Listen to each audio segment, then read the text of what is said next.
Questions. Absolutely. Thank you, Alex. It's great to be here. It's a beautiful day here in Pennsylvania. Keep in mind this is a closed event. It is private. So those who are here are actually just spectating. They're showing their support for President Trump. And I think that goes a long way to show you that even though a lot of these people won't be getting inside today, they are still here for that small hope and that chance of being able to see their president, wave to him, and make sure that he knows Pennsylvania stands for President Trump. We're going to move right into some questions and get to know some of the patriots that are here today showing their support. First and foremost, we have one of the men in charge with Bikers for Trump. Dwayne, why don't you reintroduce yourself, a little bit about you and where you're from? Hello, I'm Dwayne McDavitt. I'm from Larksville, Pennsylvania. I represent Bikers for Trump, Pennsylvania, and the eastern part of the United States. Bikers for Trump, I've been with them since 2016. Chris Cox, our founder, him and I become very good friends, so I travel around to where the president will be and show my support and get all these bikes to come with us. How did you get involved personally with Bikers for Trump? I got involved with Bikers for Trump when Trump first came to Pennsylvania. His very first visit after his announcement, he came to Harrisburg, Pennsylvania, down the farm show. That's where I met Chris Cox. That's how I became a Bikers for Trump. Right after Harrisburg, he came up to Wilkes-Barre, Pennsylvania, up to the Mohegan Sun Arena. Next thing you know, I have 1,000 motorcycles behind me. Pennsylvania Bikers for Trump has started. That's incredible. So what is the mission behind Bikers for Trump? We know that, like you said, they've been around since 2016. There was a lot of negativity and threats facing Donald Trump as soon as he was elected to presidency. I remember, for me, the first time I heard about them, it was, I think, during the inauguration. There were a lot of threats, really just threats, all different types. And they said, well, you know what? If y'all are going to keep protesting, doing that, we're just going to drive on up our motorcycles from across the country and protect the president ourselves if no one else is willing to do it. Would you say that still stands, or what are y'all doing now? That definitely still stands. If people are going to threaten the President of the United States, they're threatening every patriot in this country, not just Bikers for Trump. Every single veteran, law enforcement, every patriot. Sorry about that. One moment, we do have some announcements, some security protocols, so we are going to move back per law enforcement. Yes, sir. Yes, sir. I believe this group is getting bigger than what anyone anticipated, so we're stepping back, so we're farther away from the main road right now that is right outside the venue that President Trump will be speaking in today. So President Trump's event is private today. Do you have any plans on getting in, or are you just excited to be standing out here in close proximity to the venue? I am excited to be out with the people. I would love to be inside. The problem with being inside is the capacity with our Governor Wolf, who put it down to 250 people out in the building, which isn't right as far as I'm concerned. I was able to get to the airport. I have a pass to be to the airport to meet the President of the United States, but the problem is all my men are here. All the patriots are here. All the Bikers for Trump are here. I can't leave my men behind. There is no way I'm leaving all these bikers behind so I can go up and see the president land. I would love to do it. I have the opportunity, but as you can see, there's thousands of people here, and I can't leave. There's Bikers for Trump, at least some form of them, almost everywhere I go when I'm covering President Trump's events. So what is it about President Trump that encourages you all to get out, to be, no pun intended, so driven and so passionate about POTUS? He's basically one of us. He may not be a biker, but he's from blue-collar working. He believes in the blue-collar man, construction, getting our country running. He believes in our military, and he believes in our law enforcement. He's the man that we need behind us. He is the man who will back us. And what do you think of the current DNC? This will be the third night, I believe, of the 100% virtual Democratic National Convention that's going on. For, of course, Biden will be receiving his official nomination tonight. He'll be giving his speech. Do you think that's been successful so far? I've watched some of it. It's more of like a telethon than it is a convention. It's more a lot of crying, a lot of whining. A lot of, well, for one, I'm just going to pull it out. Michelle Obama spoke from her $12 million mansion and said she's depressed at what's going on in Pennsylvania. That she is so depressed with these poor people the country. For her to sit in that multi-million-dollar home with a $60 million book deal and a $120,000 Netflix deal, $120 million Netflix deal, I'm sorry, she feels sorry for us? If that's not privilege, what is? This is a privileged woman who's thinking that she's going to get on stage on TV and cry that, oh, I feel you, I know your pain. No, she doesn't. No, No, I agree. I was watching former President Barack Obama's speech last night. He was trying to discredit the upper class and saying that we live a luxurious lifestyle and trying to appeal to the lower class. He has a house in Martha's Vineyard, so you can't take that really seriously. Right, he's just a $12 million home. I support any president of the United States when they're the president of the United States, but my most respect so far, this is really the first presidency that I became really political with. This is the first man because I followed him as a child. Me too. I love Donald Trump. I think he's a great man. What he's done to New York City was fantastic. What he owns around the world is unbelievable. He's a good man. He has a good heart. People complain about his bankruptcies, but people don't understand. With New Jersey, for one, Atlantic City went bankrupt. In order to save his employees and their health insurance, he had to file for bankruptcy. He used the laws to his advantage to help people. He will help. He stopped on the side of the road, helped somebody change their tire. If you remember that story, he's a good man. He's got good values and the same values as I have. So do you think Pennsylvania's going to go red in 2020? Really, what do you think? Not just what you hope. I think it's better than last time. Pennsylvania put him over the top last time. I believe we do it again. He is not going to win Luzerne County or Lackawanna County. As far as Pennsylvania goes, I'm sorry. We are here to back President, and from what I've seen from traveling with Bikers for Trump, there are more supporters out there than we know of. You get out riding on these bikes and these big rallies, it's support. You could see Trump signs on people's houses all over the place. You may find one Biden sign. Okay? Where I live, it's all Trump. I had signs delivered to my house, yard signs. It took one day to get rid of 450 of them. I put one message up on Facebook. I have yard signs, 450. In 6 hours, we're gone. No, it's a really good point, especially being 10 miles from Biden's hometown. We saw one house with Biden signs this morning on our way here today. The thing is, with Biden saying he's from Scranton, Pennsylvania, I just read an article in a local newspaper that he lived here for 4 years. Two gentlemen he grew up with, they were friends, which, hey, we're all kids. I understand that. He left here at the age of 10. He lived here for 4. His family was from Delaware. They moved back to Delaware to get a job, which, hey, if you have to move, you have to move. But please, stop telling us you're from Scranton, Pennsylvania. You're from Delaware. You don't want to claim him. I do not want to claim the man, no. Listen, 47 years in politics, has done nothing for anybody. 8 years as a vice president, direct presidency under Barack Obama, couldn't fix anything. If he knew what to do for the United States then, why didn't he tell Barack what to do? Apparently they don't know what to do. And Trump does have that magic wand to make our economy come back. Puppet's a little bit of a puppet of a politician is what I like to think. Kind of just a shell for the Democratic Party. He's definitely a shell. I believe that the man is on the onset of dementia. He can't think straight. He can't complete a straight sentence. He can't think on his feet. I can't wait for the first debate. Oh, me either. Okay, final question. I keep thinking that I'm going to finish and let you go, but I like talking to you. Final question. Do you think they're actually going to debate? I hope they do. I really think Joe Biden's going to back out of this. The Democrats do not want him to debate Donald Trump because he will destroy him on stage. Yeah, absolutely. Verbally. And I'm not saying badmouth him. Joe Biden cannot think on his feet. He can't think of policies. It's not there. And as far as Kamala Harris goes, I'm sorry, the woman does not deserve to be the vice president of the United States. She couldn't do her job in California. And she's going to try to take care of the whole United States. If he gets in, it's the downfall of the United States. We will be taken over by another country, which, in my words, is a new world order. All right. Well, thank you so much, Dwayne. I'm going to let you get back to all your Bikers for Trump. I'm going to hand the microphone back over to my coworker, Alex, who's going to continue interviewing some people. Alex, what do you think so far? I am not very astonished by all of the support here because Trump has quite a base who likes to follow him. A lot of these people might not even get in. Yet they still came here to support the president. You're not going to see this crowd on CNN, MSNBC, ABC. You're not going to see any of this. We are one of the only networks who actually show you the crowds before. The media likes to tell you that President Trump is down 10 points in the polls. President Trump doesn't have a chance. Where have we heard this before? If I think back 4 years ago, I seem to recall them making that same argument in 2016. Hillary Clinton was going to beat Donald Trump no matter what. The New York Times, I believe, had her winning 98% chance of winning. 538 with Nate Silver had her winning about 75% chance of winning.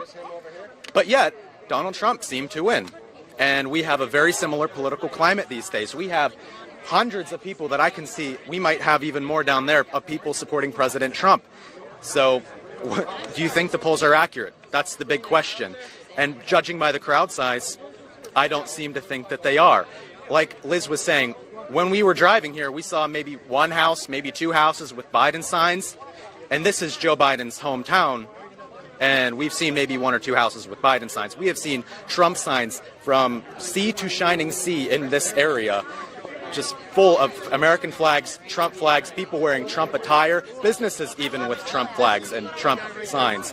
So it's obvious where the support lies, and it's obvious where the base is in terms of who has the most support. In fact, CNN actually released a poll a few days ago saying that President Trump has less enthusiasm than Joe Biden. Yet, if you went to Joe Biden's rally pre-coronavirus, we had maybe 10, 11 people. And if you went to Donald Trump's rally, you had maybe 5,000, 6,000 people, maybe more, who were outside of the venue because they couldn't get into it because it was already overcrowded with the 20,000 people who had already gotten in. So I think we might be getting another interview. I see Liz over here talking to Americans over here. All right. He's nervous, so be gentle, okay? Oh, that's all right. You can give a quick shout out. It's okay. Would you like to give a quick shout out? It's just so awesome to see all these people here, especially the group of bikers with Trump. They come out here to support their president because, well, Trump's winning right now. Oh, yes, he is. What's your name? Anonymous. That's all right. That's a smart kid. Well, and a lot of people have expressed their support for him publicly, and a lot of them have been fired from their job. They've lost friends. Their houses have been vandalized. I think that's kind of stupid for them people, again, losing their jobs over just liking Trump. You know, it's a personal opinion. Well, we have freedom of speech in this country, but it only seems to ever apply to one side. So could you tell us, how old are you? 13? You're 13 years old. That's amazing. How did you end up getting involved in politics? What attracts you to President Trump at such a young age? My grandfather always said that Trump was the best because anyone he goes up against wants to make Biden. He says Biden is going to make this country a socialist, communist party. And we don't want that. I like to be my free country. Exactly. And you know what? It's Americans like you, young Americans like you, that are the future of our country and the hope behind making a country great again. So I thank you so much. Do you plan to ever get involved in politics? I would like to keep supporting my presidents. I don't think I'll ever be a politic, but I'll get into the military. That's fantastic. If President Trump was here with you right now, what would you say to him? Keep going. It's an amazing thing he's doing, and I'm glad he's coming to small towns because it makes the people from the small towns show their support instead of just going to big towns having riots and stuff. If people are doing like him, coming to small towns that support him is much better than going to big towns that have riots against him. You know, everything that's going on against him, coming to small towns is really good for him. You're absolutely correct on that. You know, you are a very well-spoken individual, and you don't seem nervous whatsoever. I'd say that this is a very good first interview for you. This is your first interview, correct? Yeah, I've been in the newspaper a few times. So you're experienced, I see. Well, you have a very good way with words. You're very articulate, and I really appreciate having the time to talk to you today. And if you ever get the chance to interview again, have some confidence because you're a very good speaker, and I think you'll do a very good job. And I wish you all the luck in the world in joining the military. So thank you so much for talking, and enjoy the day. Alex is going to do a musical number. You're going to do a musical number for us. I'm going to warm up some other We're going to do All right, sounds good. a song we all should know, and I have to take my hat off for this song because this isn't about me or you. It's about country. United States of America. I'm going to play this on my harmonica.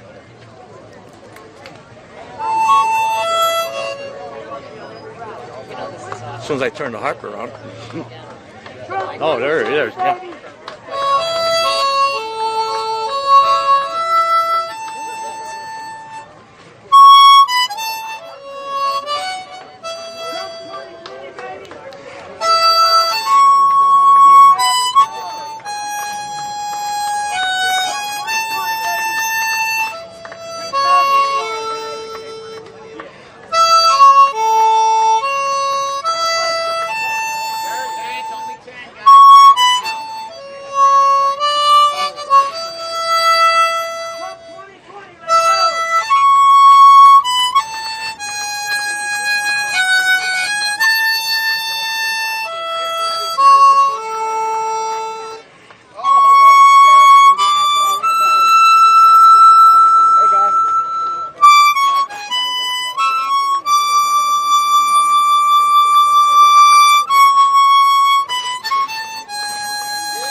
Thank you, America. Thank you. That was Thank very you for- impressive. Thank you very for much. A good life, America. What's your name? Eddie. Eddie. Nice to meet you, Eddie. When do you plan on releasing your album? Next year about this time. Yeah. Next year about this time when President Trump is back in office? That's right. Yeah. You're right. Yeah. Well, You caught me by surprise. Like, okay, now I have to calm down. All right. Yeah, when Donald Trump is back, and President Donald Trump is back in office again. Yeah. And like I said, it's about America. It's not about me or a harmonica playing. It's about my nieces, my nephews, and all the young kids, all the young citizens of New York, of America, and that they have the same freedoms that we've enjoyed, and that's right from here. I mean, yeah. Well, thank you very much. That was beautiful, and I really appreciate taking the hat off and everything. That's true patriotism. We don't have enough people who do that nowadays, and a lot of people even think it's a good idea to kneel when people play the national anthem. So I appreciate we only kneel for God, and I appreciate everyone around me who stood up, who took their hats off, and who listened to this gentleman play. It was very good, and I thank you again for coming on. All right, thank you, Alex. Great job. We're actually going to migrate over a little bit. We have a group of people. It's actually a mother and a father, Marissa and Jose. They have their 5 children here today with signs Latinos for Trump. So they are going to speak to us, and we'll see a little bit about what brought them out here today to show support for President Trump. Follow me. Okay, hello, we're back.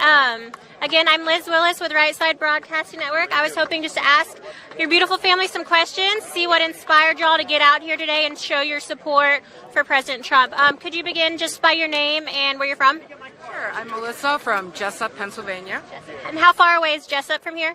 It's about a 20-minute drive. Okay, that's really pretty close. Were you surprised when President Trump chose to come to Old Forge, Pennsylvania, or were you expecting a stop here on his campaign route? Not very surprised. He has come to Northeast PA before, so yeah, we're not too surprised. Yeah. Yep. Your family can be seen? Yep. If that's okay, I don't know. No problem. Yeah. And you brought your children here today. How many of them are there? I have 5 children and my husband, Jose, and we're all here supporting the president and hoping that he would take a look into reforming immigration, something that Congress hasn't been able to get a hold on for over decades. And it's time that, we get a hold on it and families can be put together and be reunited and perhaps build a wall to strengthen border security to prevent other families going through what we had to go through. It's been a long time and many years, and many families are waiting for Congress to make moves, and they're just not doing that. And we have faith that our president can maybe make some moves for immigration, hopefully, and for the families here that are trying to do it the right way.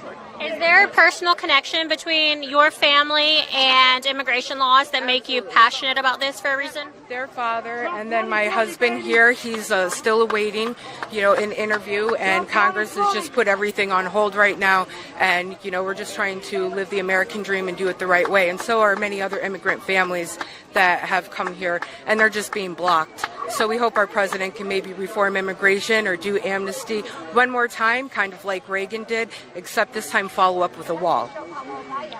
Is your family, the signs all say Latinos for Trump. Would you say they're very supportive of President Trump and the immigration policies they do stand behind? Because a lot of people think just the opposite, that if you're a Latino or a person of color or a minority that you can't support President Trump for some reason. So what would you say to them? Well, that's false. And again, if you look at the immigration policies, we've been going through this for decades and decades.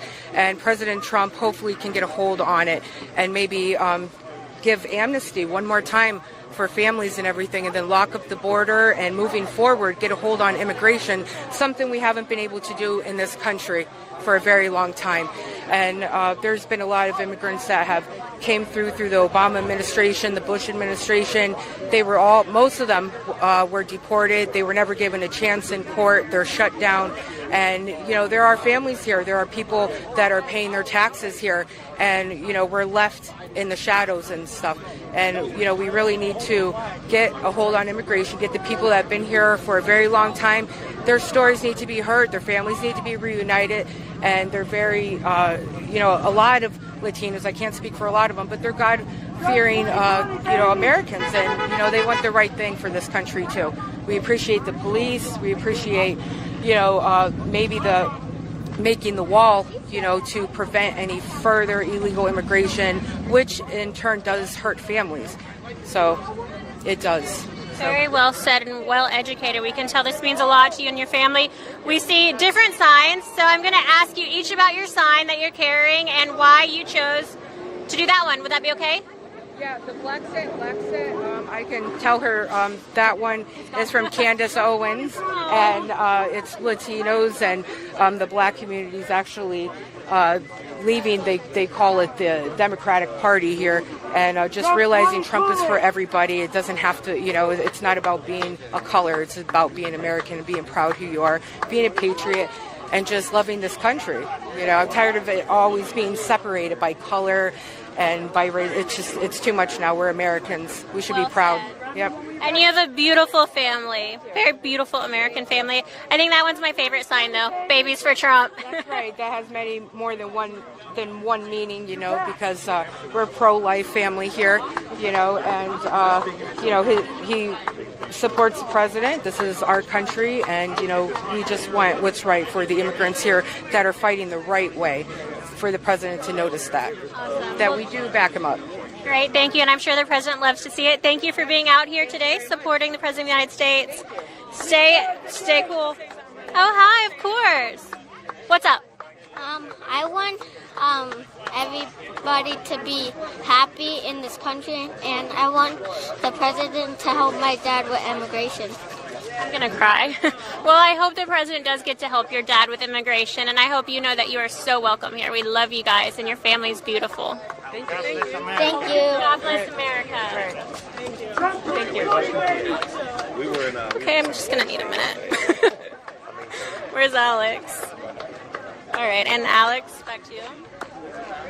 Well, thank you very much, Liz. And as you can see, we still have many people of every background, of every color here supporting President Trump.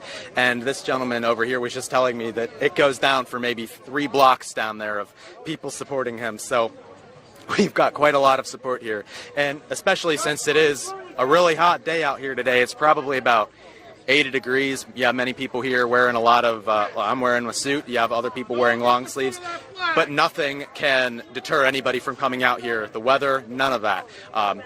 Liz and our cameraman Gage were actually just in Arizona 2 days ago, and it was 114 degrees there, and yet people still came to the rally. So that just goes to show you that nothing can deter anybody. Hot weather, protesters, nothing. So, Liz, how about another interview? Do you think we should go search for some more people? Did you get them? Well, hi, would you like to participate in an interview? Yes, please. All right, can you tell everybody your name, please? MD Luther Rahman. All right, and so what brought you to today's rally? I love President Trump. You do?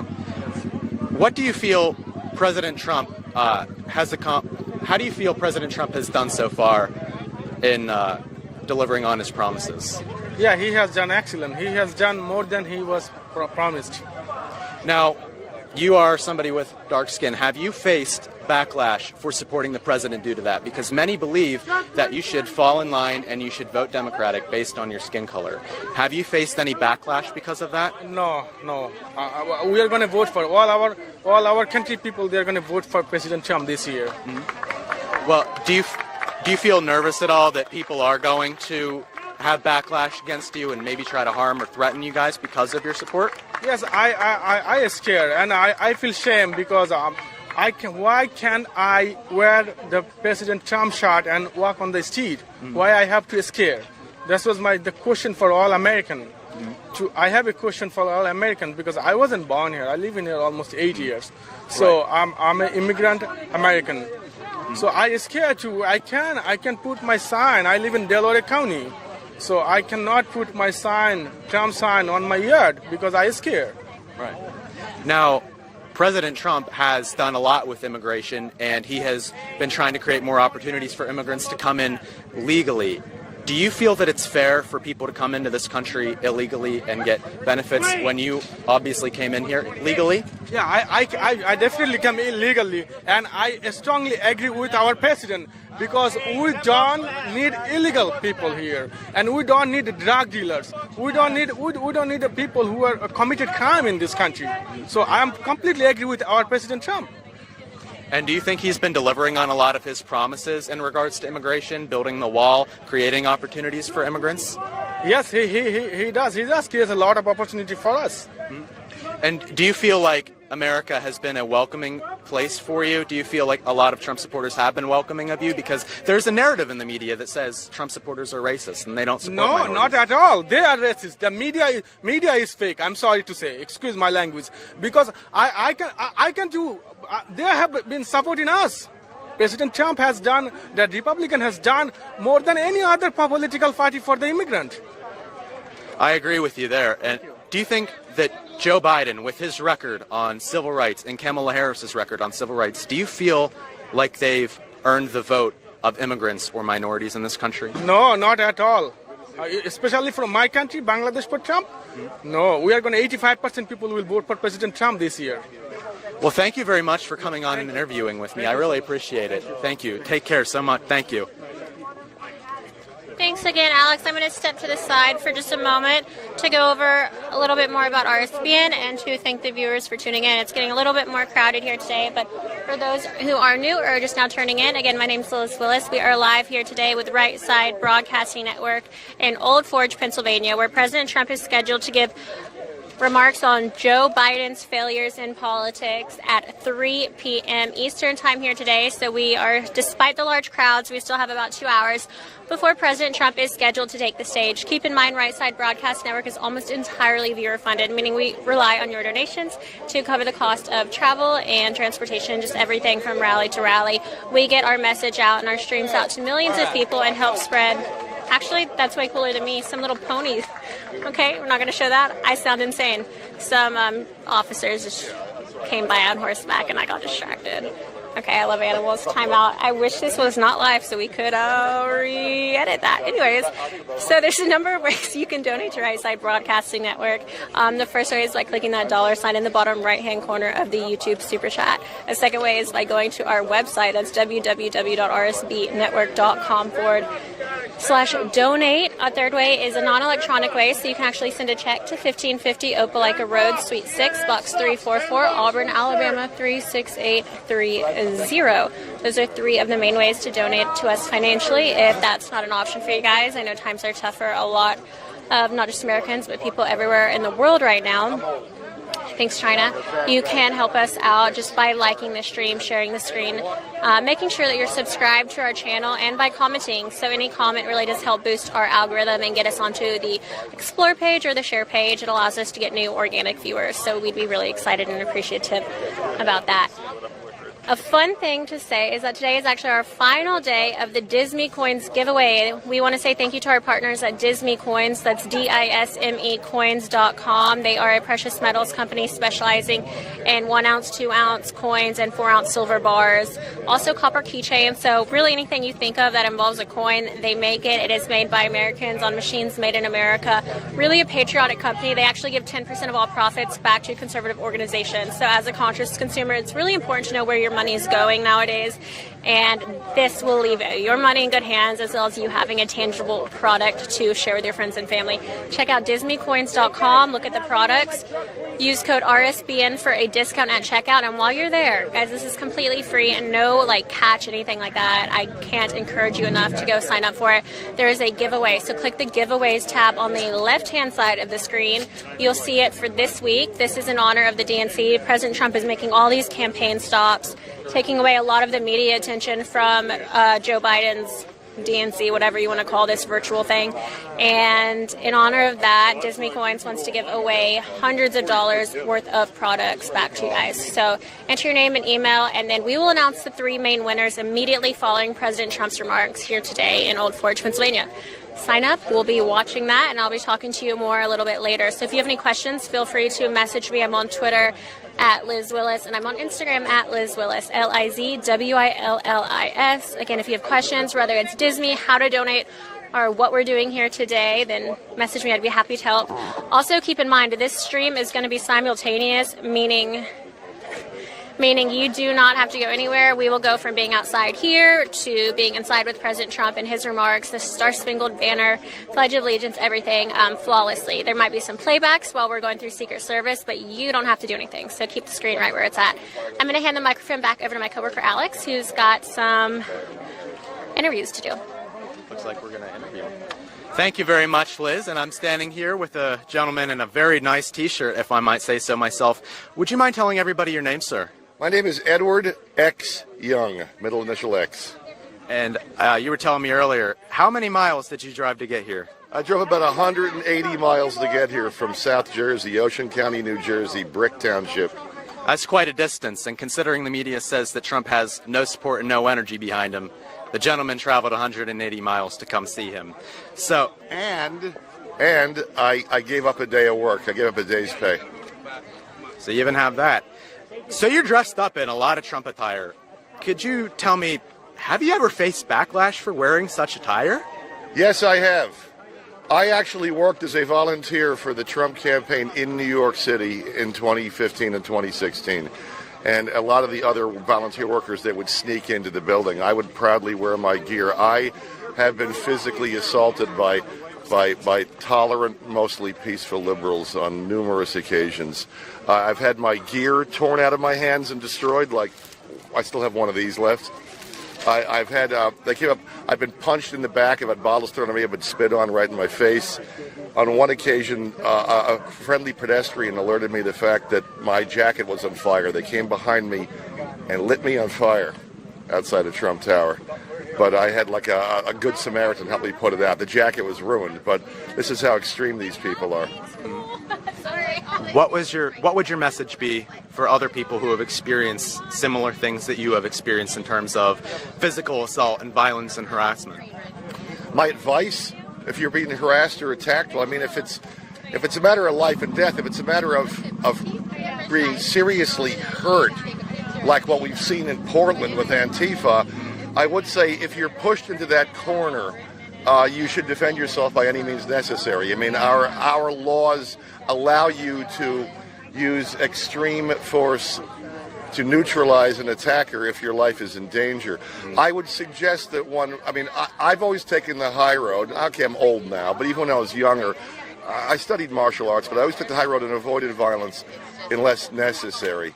But I hate to say it looks like it's becoming necessary. Now they're out to kill us. I mean, what will happen when he wins? Excuse me, I just inhaled like a bug. But seriously, I mean, how violent will it get in November if and when, God willing, Donald Trump is reelected? They're already burning our cities. They're already like beating people savagely in the streets. Blood has been shed. So you're telling me you worked for the Trump campaign. How did you get involved in the Trump campaign? What encouraged you to do so? It's a funny story behind that.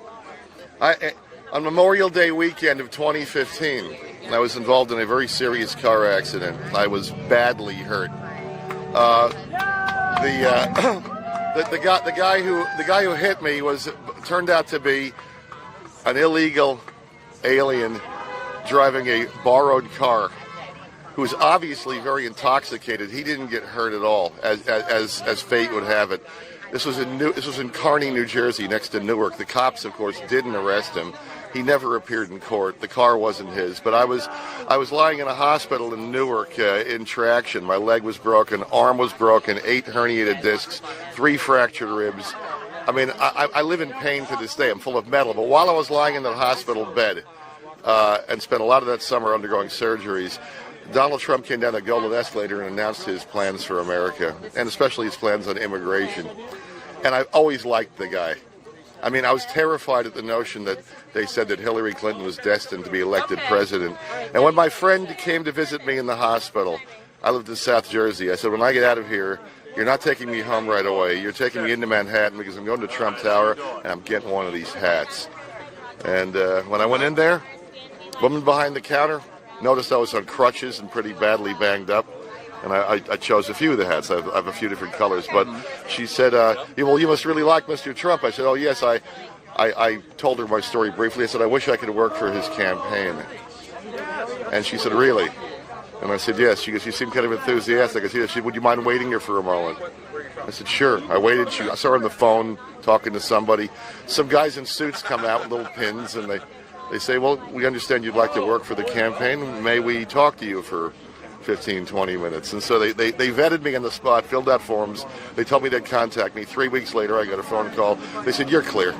You're welcome to be part of the Trump campaign. And so because I was on disability, I was able to go in there almost every day by train to work on the campaign. It was the most fulfilling, rewarding venture of my entire life. It was a great adventure. It does sound really exciting. Now, you coming from southern New Jersey is a very blue state for the most part. It has a Democratic governor, has 2 Democrat senators, it has a Democrat congressional majority. Can you tell us whether or not what kind of support President Trump has in New Jersey?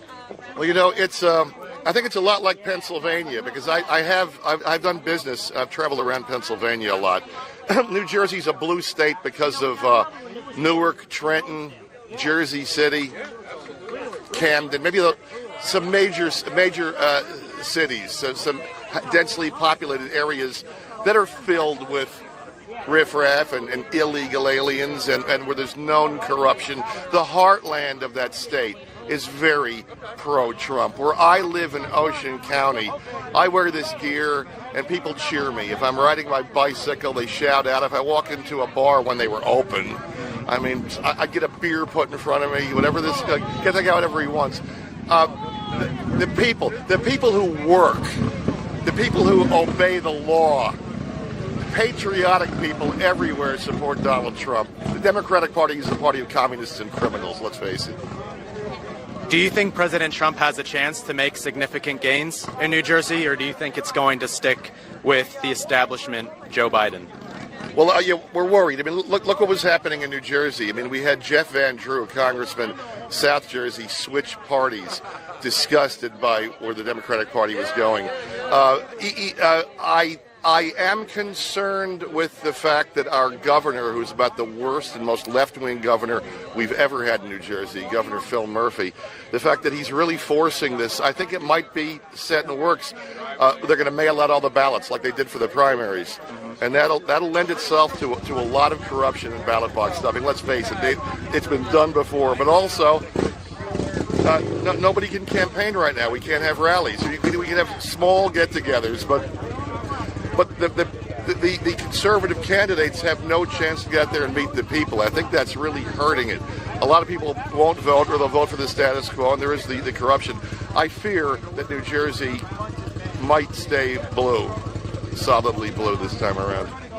Well, thank you very much. I appreciate having the opportunity to interview you. You had a lot of really great things to say, so thank you very much. And I hope you are able to continue sporting your gear without having to worry about facing assault, without having to face harassments. And you were telling me you parked in front of a Biden house, so I hope your tires still remain intact, that they're not flattened by the time you get back there. Yes. So thank you very much. I appreciate it. I'll give you my card just in case you want to recall my name. Thank you very much. I act in horror films, hence I'm holding a severed head. I act in a lot of independent horror movies. Well, thank you very much. I appreciate getting to speak with you. Thank you. Take care. Great job, Alex. We have one last interview here today. Save the best for last, right? So right before we head inside to go in for media re-entry, we are going to interview Teddy Daniels, who's got quite a conservative resume behind him, and we'll have him go over all of that in just a second as soon as he's done finishing up his conversation. I'm friends with you on there. I'll reach out to you. All right, brother. All right. So once again, this is the Teddy Daniels. The group here today is very excited about you. Everyone said we had to get you for an interview. So do you mind just introducing yourself again and a little bit about how you're involved in different conservative organizations? All right, folks. My name's Teddy Daniels. Was a congressional candidate right here in Northeast Pennsylvania. Obviously Republican. You can tell by the shirt. Just a little. Yeah, just a little Republican. Actually, I'm a conservative.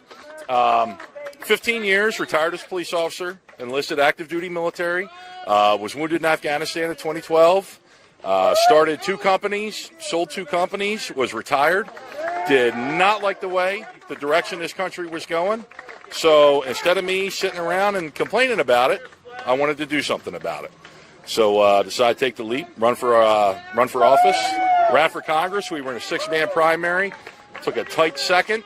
So, hey, who knows what's in the future? I was going to say, do you think you'll do it again? You said earlier that you won, but then when the mail-in ballots came, it wasn't technically a win. At the polls, we were up, and then they started to count the mail-ins. And with the COVID situation and everything else, the mail-ins were huge. And I just want to tell everybody out there, you have to go to the polls to vote. I was going to say, what do you think of all this mail-in ballot stuff? I think it's another way to try and steal and undermine the election from the president.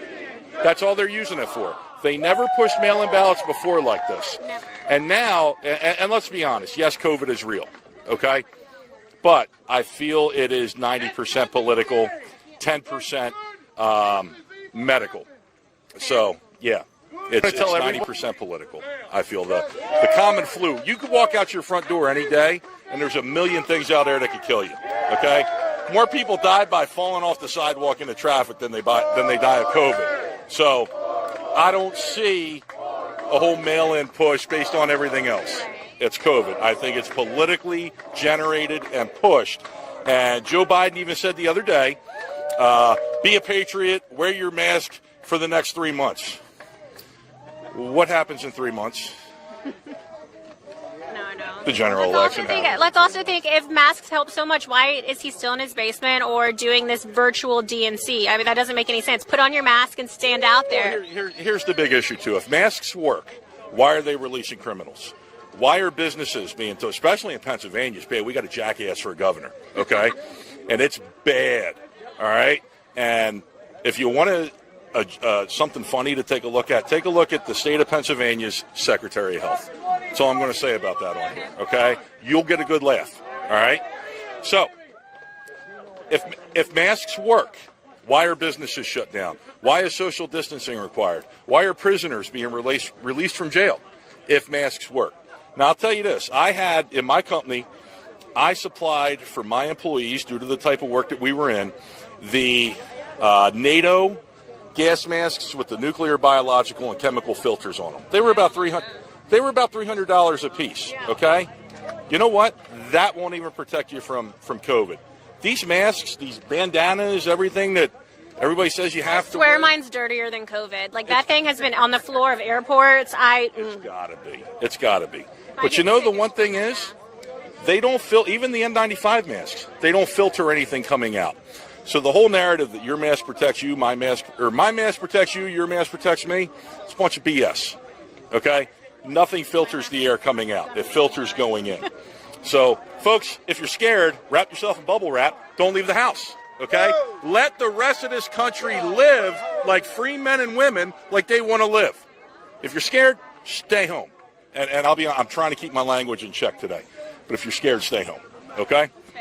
Yeah. We're donor-based, so you can say whatever you want. Hey, but we do try to keep it fun, clean, and family-friendly. I'm going to ask you really quickly, just to talk a little bit before we head in for immediate reentry about Veterans for Trump. Yes. What it means to you and how people watching can possibly support them. So Veterans Trump, actually you have Veterans for Trump and Vets for Trump. Vets for Trump is the organization that I represent.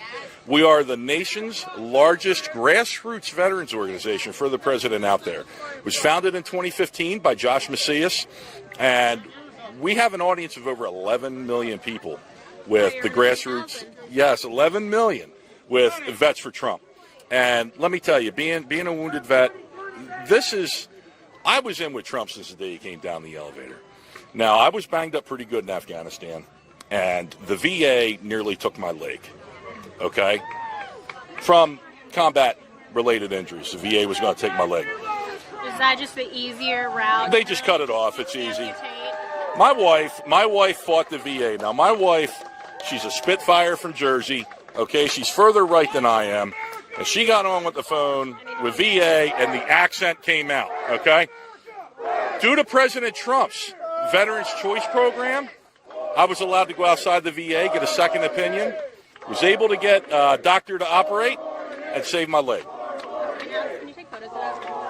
Thank you. Yeah. No, I want to meet your wife. That sounds incredible. Boy, yeah. Is she here? You have to at least point her out. She's right over there with the little guy. The Jersey Spitfire? Yeah, Hello. the Jersey Spitfire. And my son, he's 3, adorable. You'll love his name.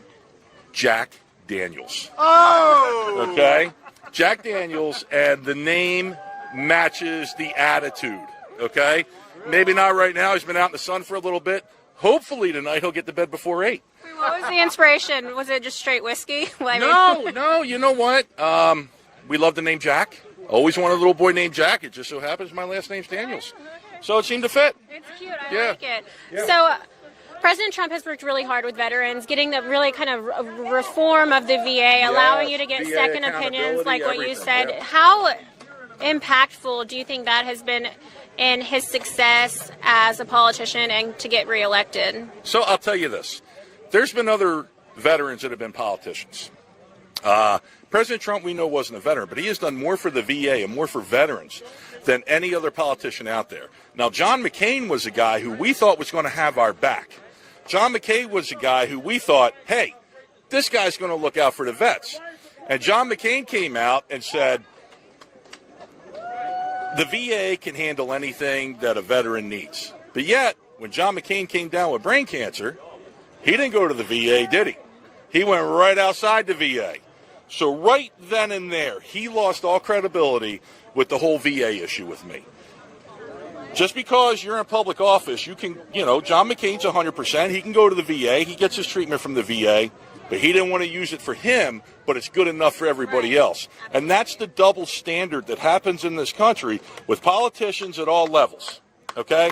And that's what needs to stop. What's good for the goose is good for the gander. And, what you have now is a system where millionaires travel the country and they buy political seats. They buy them, okay? One of the big things that needs to happen in politics is campaign finance reform. You can only spend X amount in a primary and X amount in a general. And when the day comes, when I get there, besides term limits, that's the big thing I'm going to push, because I'm tired of millionaires who don't have a pulse of the people coming into places and buying seats and buying elections. It's wrong. Love you, brother. Because all they care about are their buddies. They don't care about us. They care about themselves and what favors they're going to pay. That's all they care about. So I'm passionate about this. I can tell. Yeah. I know, and I think a lot of our viewers will agree with you. So where can our viewers follow you if they want to see your Vets for Trump journey, just your personal journey, or your future congressional campaign journey? So I have a page called Teddy Daniels, and I also run a podcast. It's called In the Trenches with Teddy Daniels. So go there, and then if you want to go to the group Vets for Trump PA, there's another group there that they can connect. All right. Well, thank you so much, Teddy, for your time. Thank you. We really appreciate it. I appreciate that. Honor's Thank mine. you so much. You're welcome. Trump 2020. You heard it here, folks. This is Alex and I, and we are about to wrap really quickly, head back inside Mariotti building products. And we're going to set up for pre-set, eventually bring you all of the pre-speakers as well as President Trump. So we are about an hour and 20 minutes shy of President Trump taking the stage here in Pennsylvania to give his remarks. Don't go anywhere. This stream will be simultaneous. You'll see some playbacks while we're getting set up, and then we'll be live from inside. Alex, any last words? The crowd here is amazing. A lot of the people here are incredible people. He really has a lot of support in Pennsylvania, despite what the media tells you. I love you too. Absolutely. I kind of don't want to leave this group, but we do have to go work. So we will be back shortly. Stay tuned.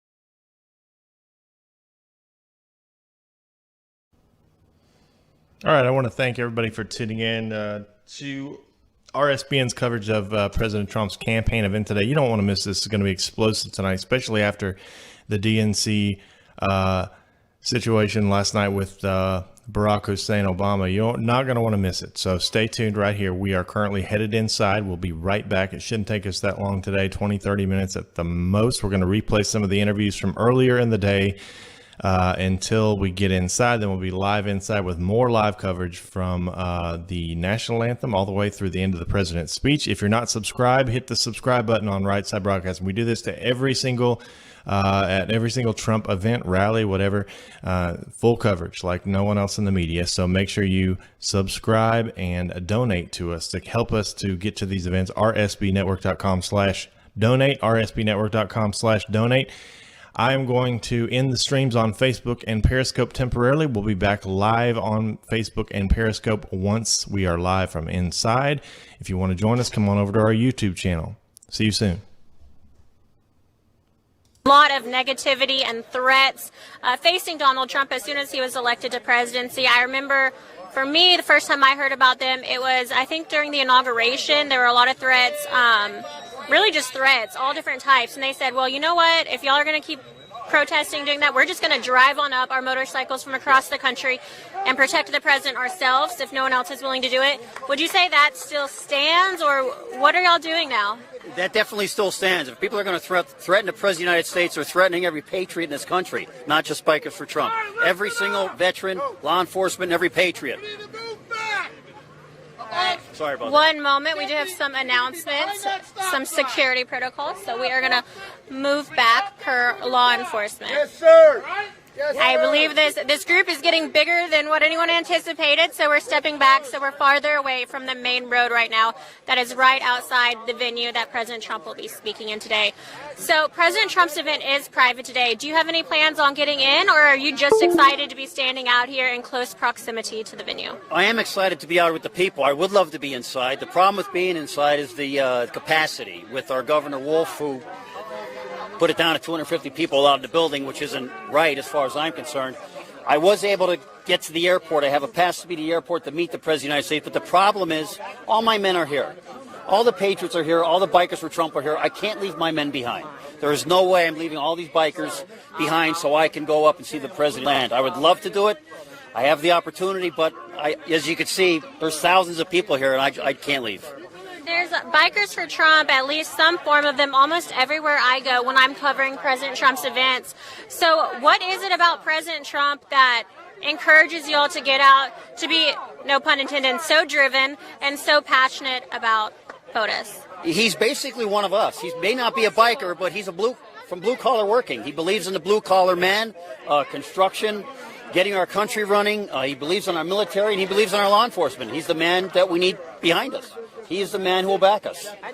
And what do you think of the current DNC? This will be the third night, I believe, of the 100% virtual Democratic National Convention that's going on. Of course, Biden will be receiving his official nomination tonight. He'll be giving his speech. Do you think that's been successful so far? I've watched some of it. It's more of like a telethon than it is a convention. It's more a lot of crying, a lot of whining. A lot of, well, for one, I'm just going to pull it out. Michelle Obama spoke from her $12 million mansion and said she's depressed at what's going on in Pennsylvania. That she is so depressed at these poor people in the country. For her to sit in that multi-million-dollar home with a $60 million book deal and a $120,000 Netflix deal, $120 million Netflix deal, I'm sorry, she feels sorry for us? If that's not privilege, what is?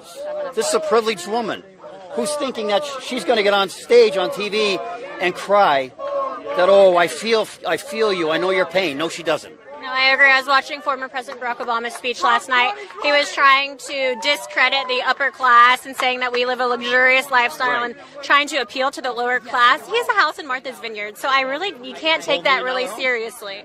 Right, he's just a $12 million home.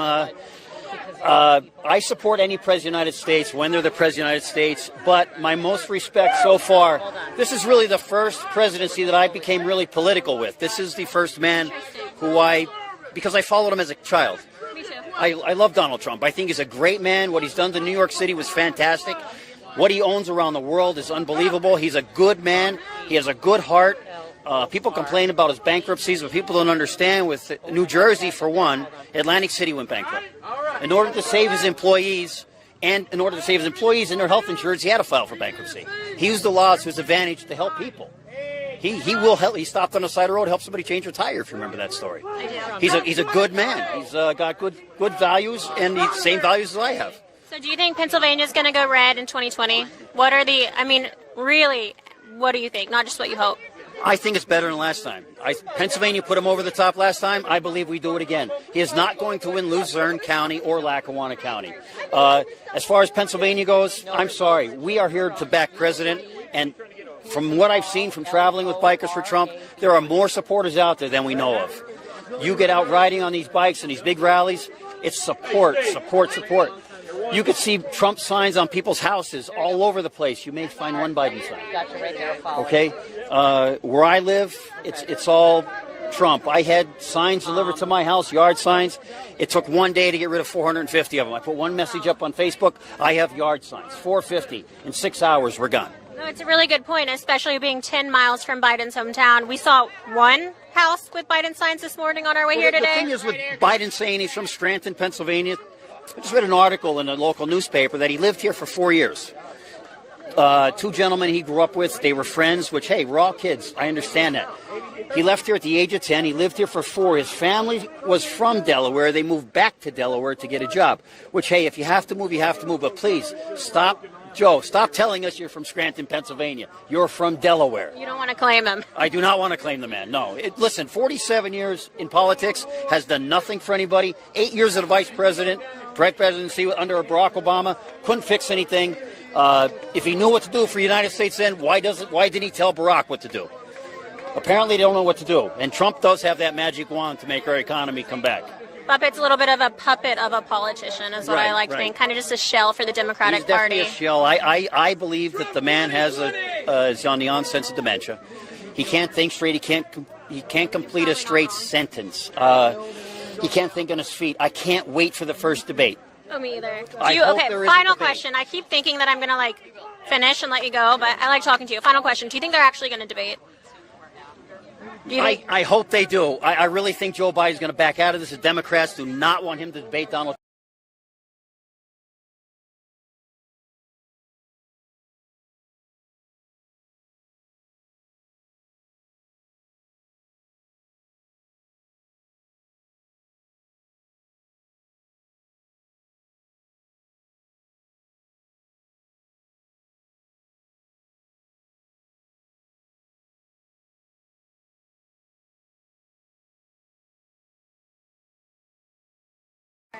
Well, thank you so much, Dwayne. I'm going to let you get back to all your bikers for Trump. I'm going to hand the microphone back over to my coworker, Alex, who's going to continue interviewing some people. Alex, what do you think so far?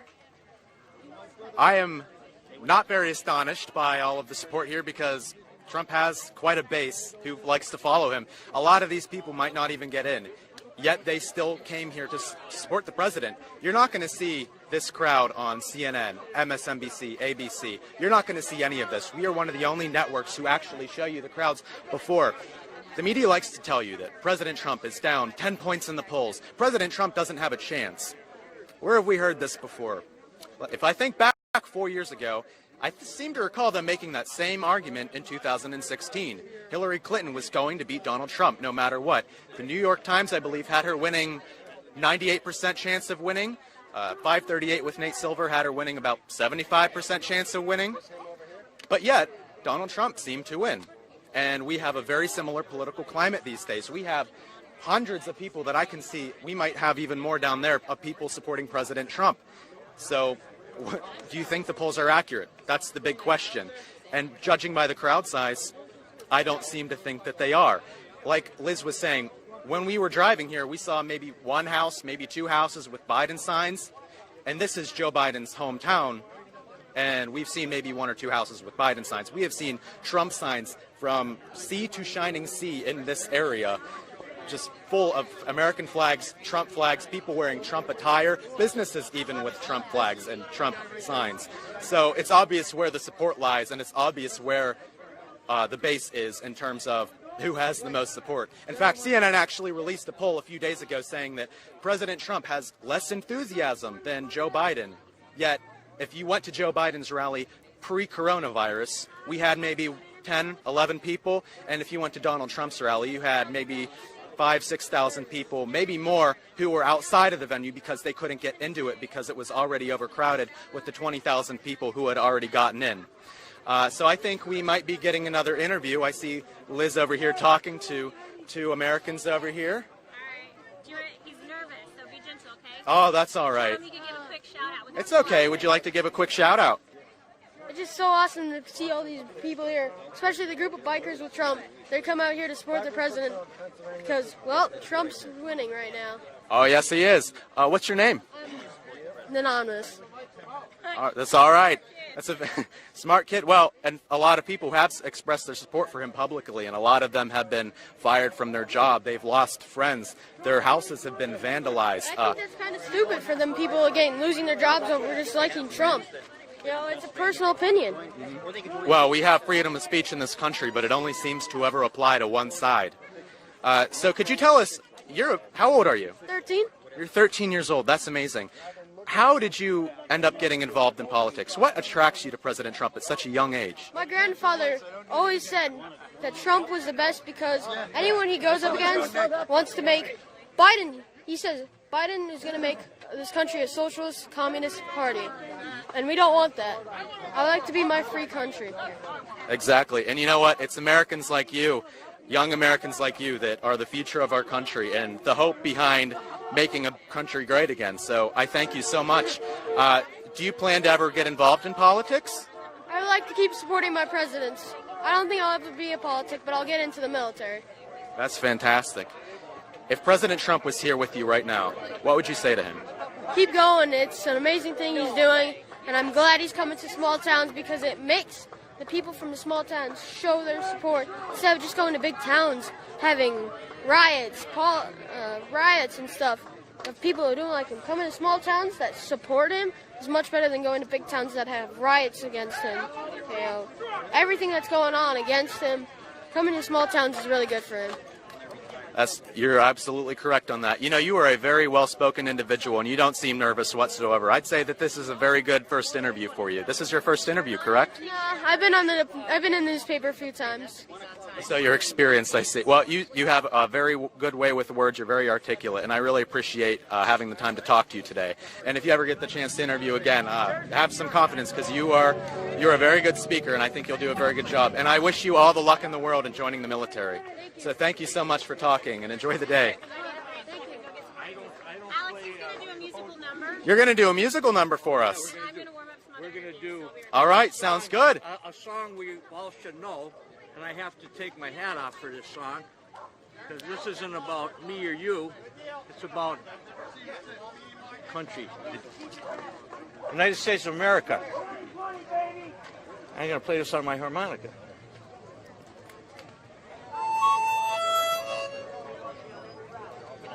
As soon as I turn the harp around. Oh, there it is. Yeah.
Thank you, America. Thank you.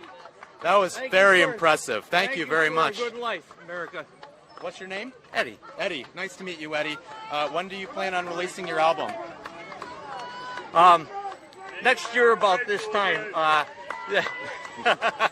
Next year about this time when President Trump is back in office? That's right. Yeah. You're right. Yeah. Well, You caught me by surprise. Like, okay, now I have to calm down. All right. Yeah, when Donald Trump is back, and President Donald Trump is back in office again. Yeah. And like I said, it's about America. It's not about about me or a harmonica playing. It's about my nieces, my nephews, and all the young kids, all the young citizens of New York, of America, and that they have the same freedoms that we've enjoyed, and that's right from here. I mean, yeah. Well, thank you very much. That was beautiful, and I really appreciate taking the hat off and everything. That's true patriotism. We don't have enough people who do that nowadays, and a lot of people even think it's a good idea to kneel when people play the national anthem. So I appreciate we only kneel for God, and I appreciate everyone around me who stood up, who took their hats off, and who listened to this gentleman play. It was very good, and I thank you again for coming on. All right, thank you, Alex. Great job. We're actually going to migrate over a little bit. We have a group of people. It's actually a mother and a father, Marissa and Jose. They have their 5 children here today with signs Latinos for Trump. So they are going to speak to us, and we'll see a little bit about what brought them out here today to show support for President Trump. Follow me. Okay, hello, we're back. Again, I'm Liz Willis with Right Side Broadcasting Network. I was hoping just to ask your beautiful family some questions, see what inspired y'all to get out here today and show your support for President Trump. Could you begin just by your name and where you're from? Sure. I'm Melissa from Jessup, Pennsylvania. And how far away is Jessup from here? It's about a 20-minute drive. Okay, that's really pretty close. Were you surprised when President Trump chose to come to Old Forge, Pennsylvania, or were you expecting a stop here on his campaign route? Not very surprised. He has come to Northeast PA before, so yeah, we're not too surprised. Yep. Your family can be seen? Yep. If that's okay, I don't know. No problem. Yeah. And you brought your children here today. How many of them are there? I have 5 children and my husband, Jose, and we're all here supporting the president and hoping that he would take a look into reforming immigration, something that Congress hasn't been able to get a hold on for over decades. And it's time that, we get a hold on it and families can be put together and be reunited and perhaps build a wall to strengthen border security to prevent other families going through what we had to go through. It's been a long time and many years, and many families are waiting for Congress to make moves, and they're just not doing that. And we have faith that our president can maybe make some moves for immigration, hopefully, and for the families here that are trying to do it the right way. Is there a personal connection between your family and immigration laws that make you passionate about this for a reason? Their father, and then my husband here, he's still awaiting, an interview, and Congress has just put everything on hold right now, and, we're just trying to live the American dream and do it the right way, and so are many other immigrant families that have come here, and they're just being blocked. So we hope our president can maybe reform immigration or do amnesty one more time, kind of like Reagan did, except this time follow up with a wall. Is your family, the signs all say Latinos for Trump, would you say they're very supportive of President Trump and the immigration policies they do stand behind? Because a lot of people think just the opposite, that if you're a Latino or a person of color or a minority that you can't support President Trump for some reason. So what would you say to them? Well, that's false. And again, if you look at the immigration policies, we've been going through this for decades and decades.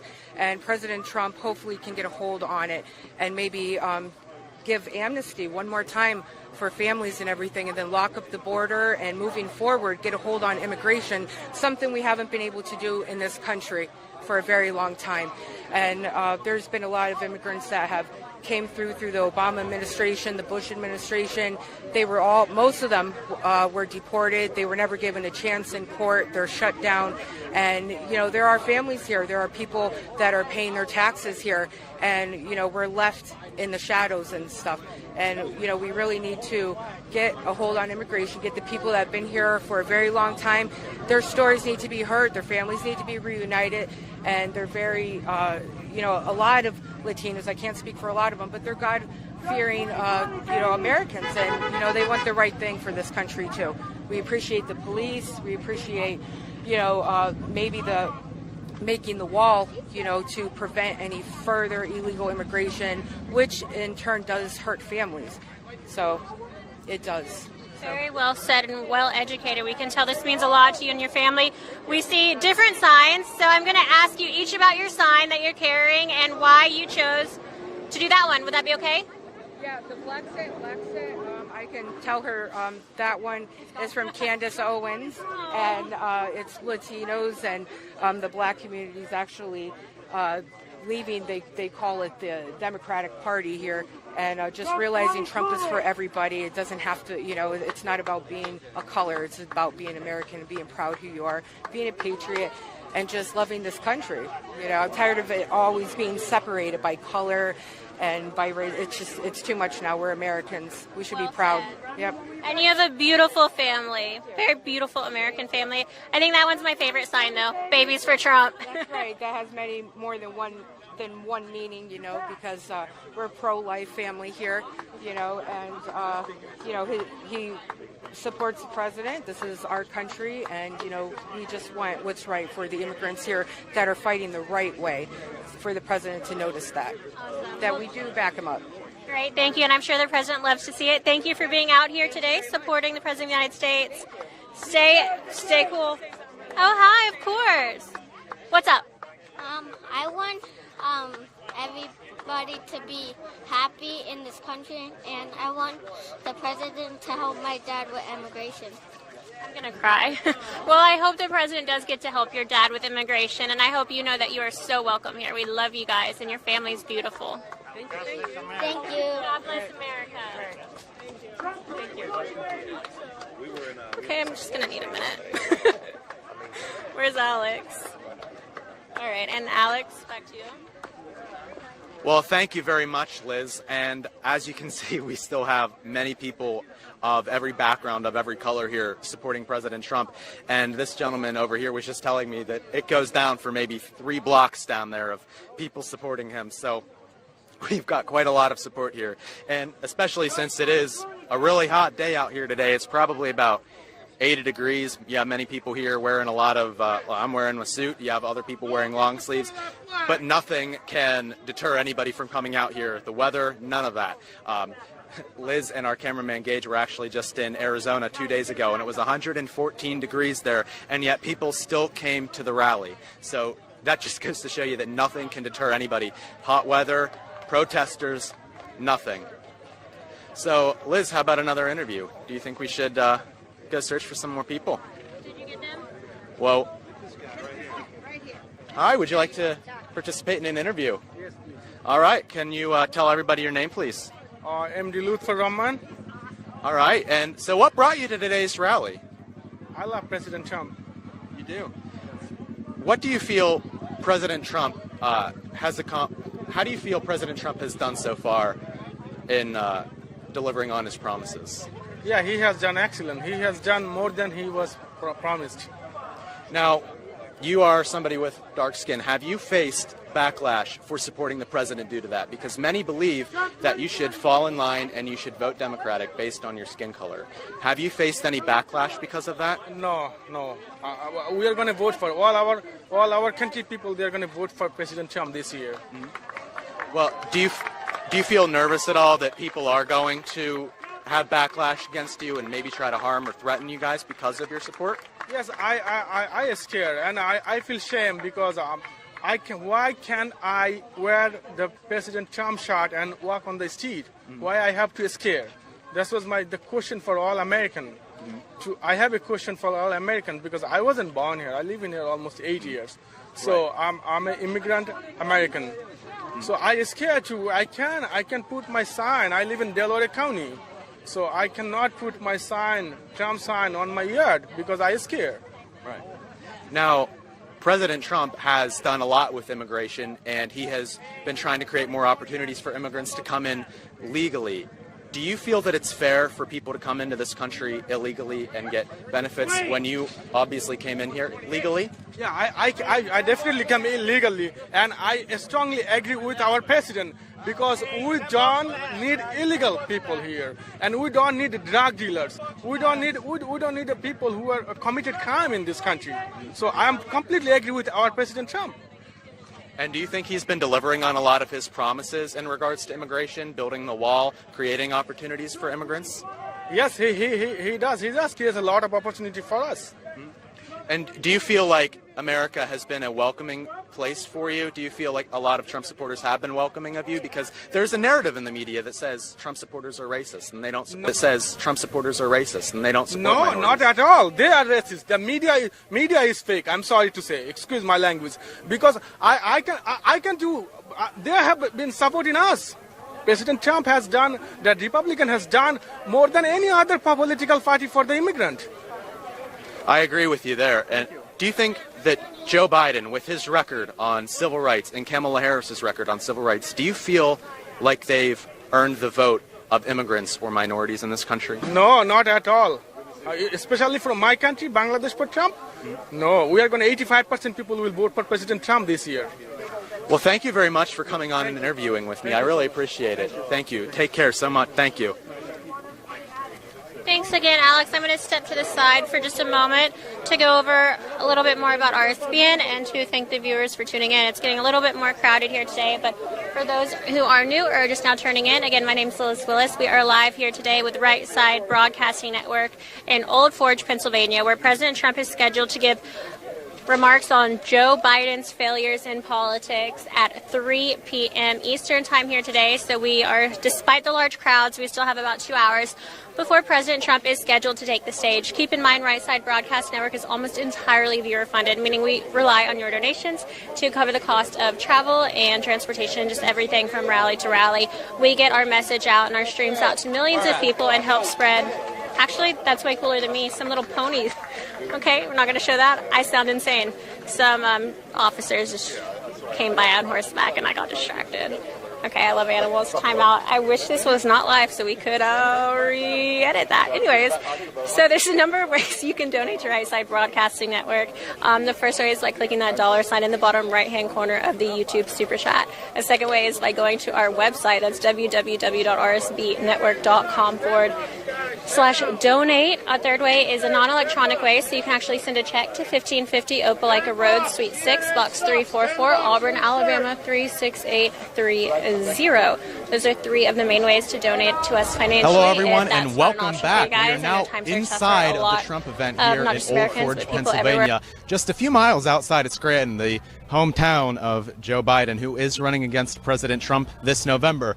President Trump is supposed to speak in about an hour or so, but in the meantime, I'm just here to talk to you about some of the things that President Trump and Joe Biden have to offer. So, a lot of people don't like to talk about Joe Biden's policies, and a lot of people in the media don't bother to talk about what his policies actually are.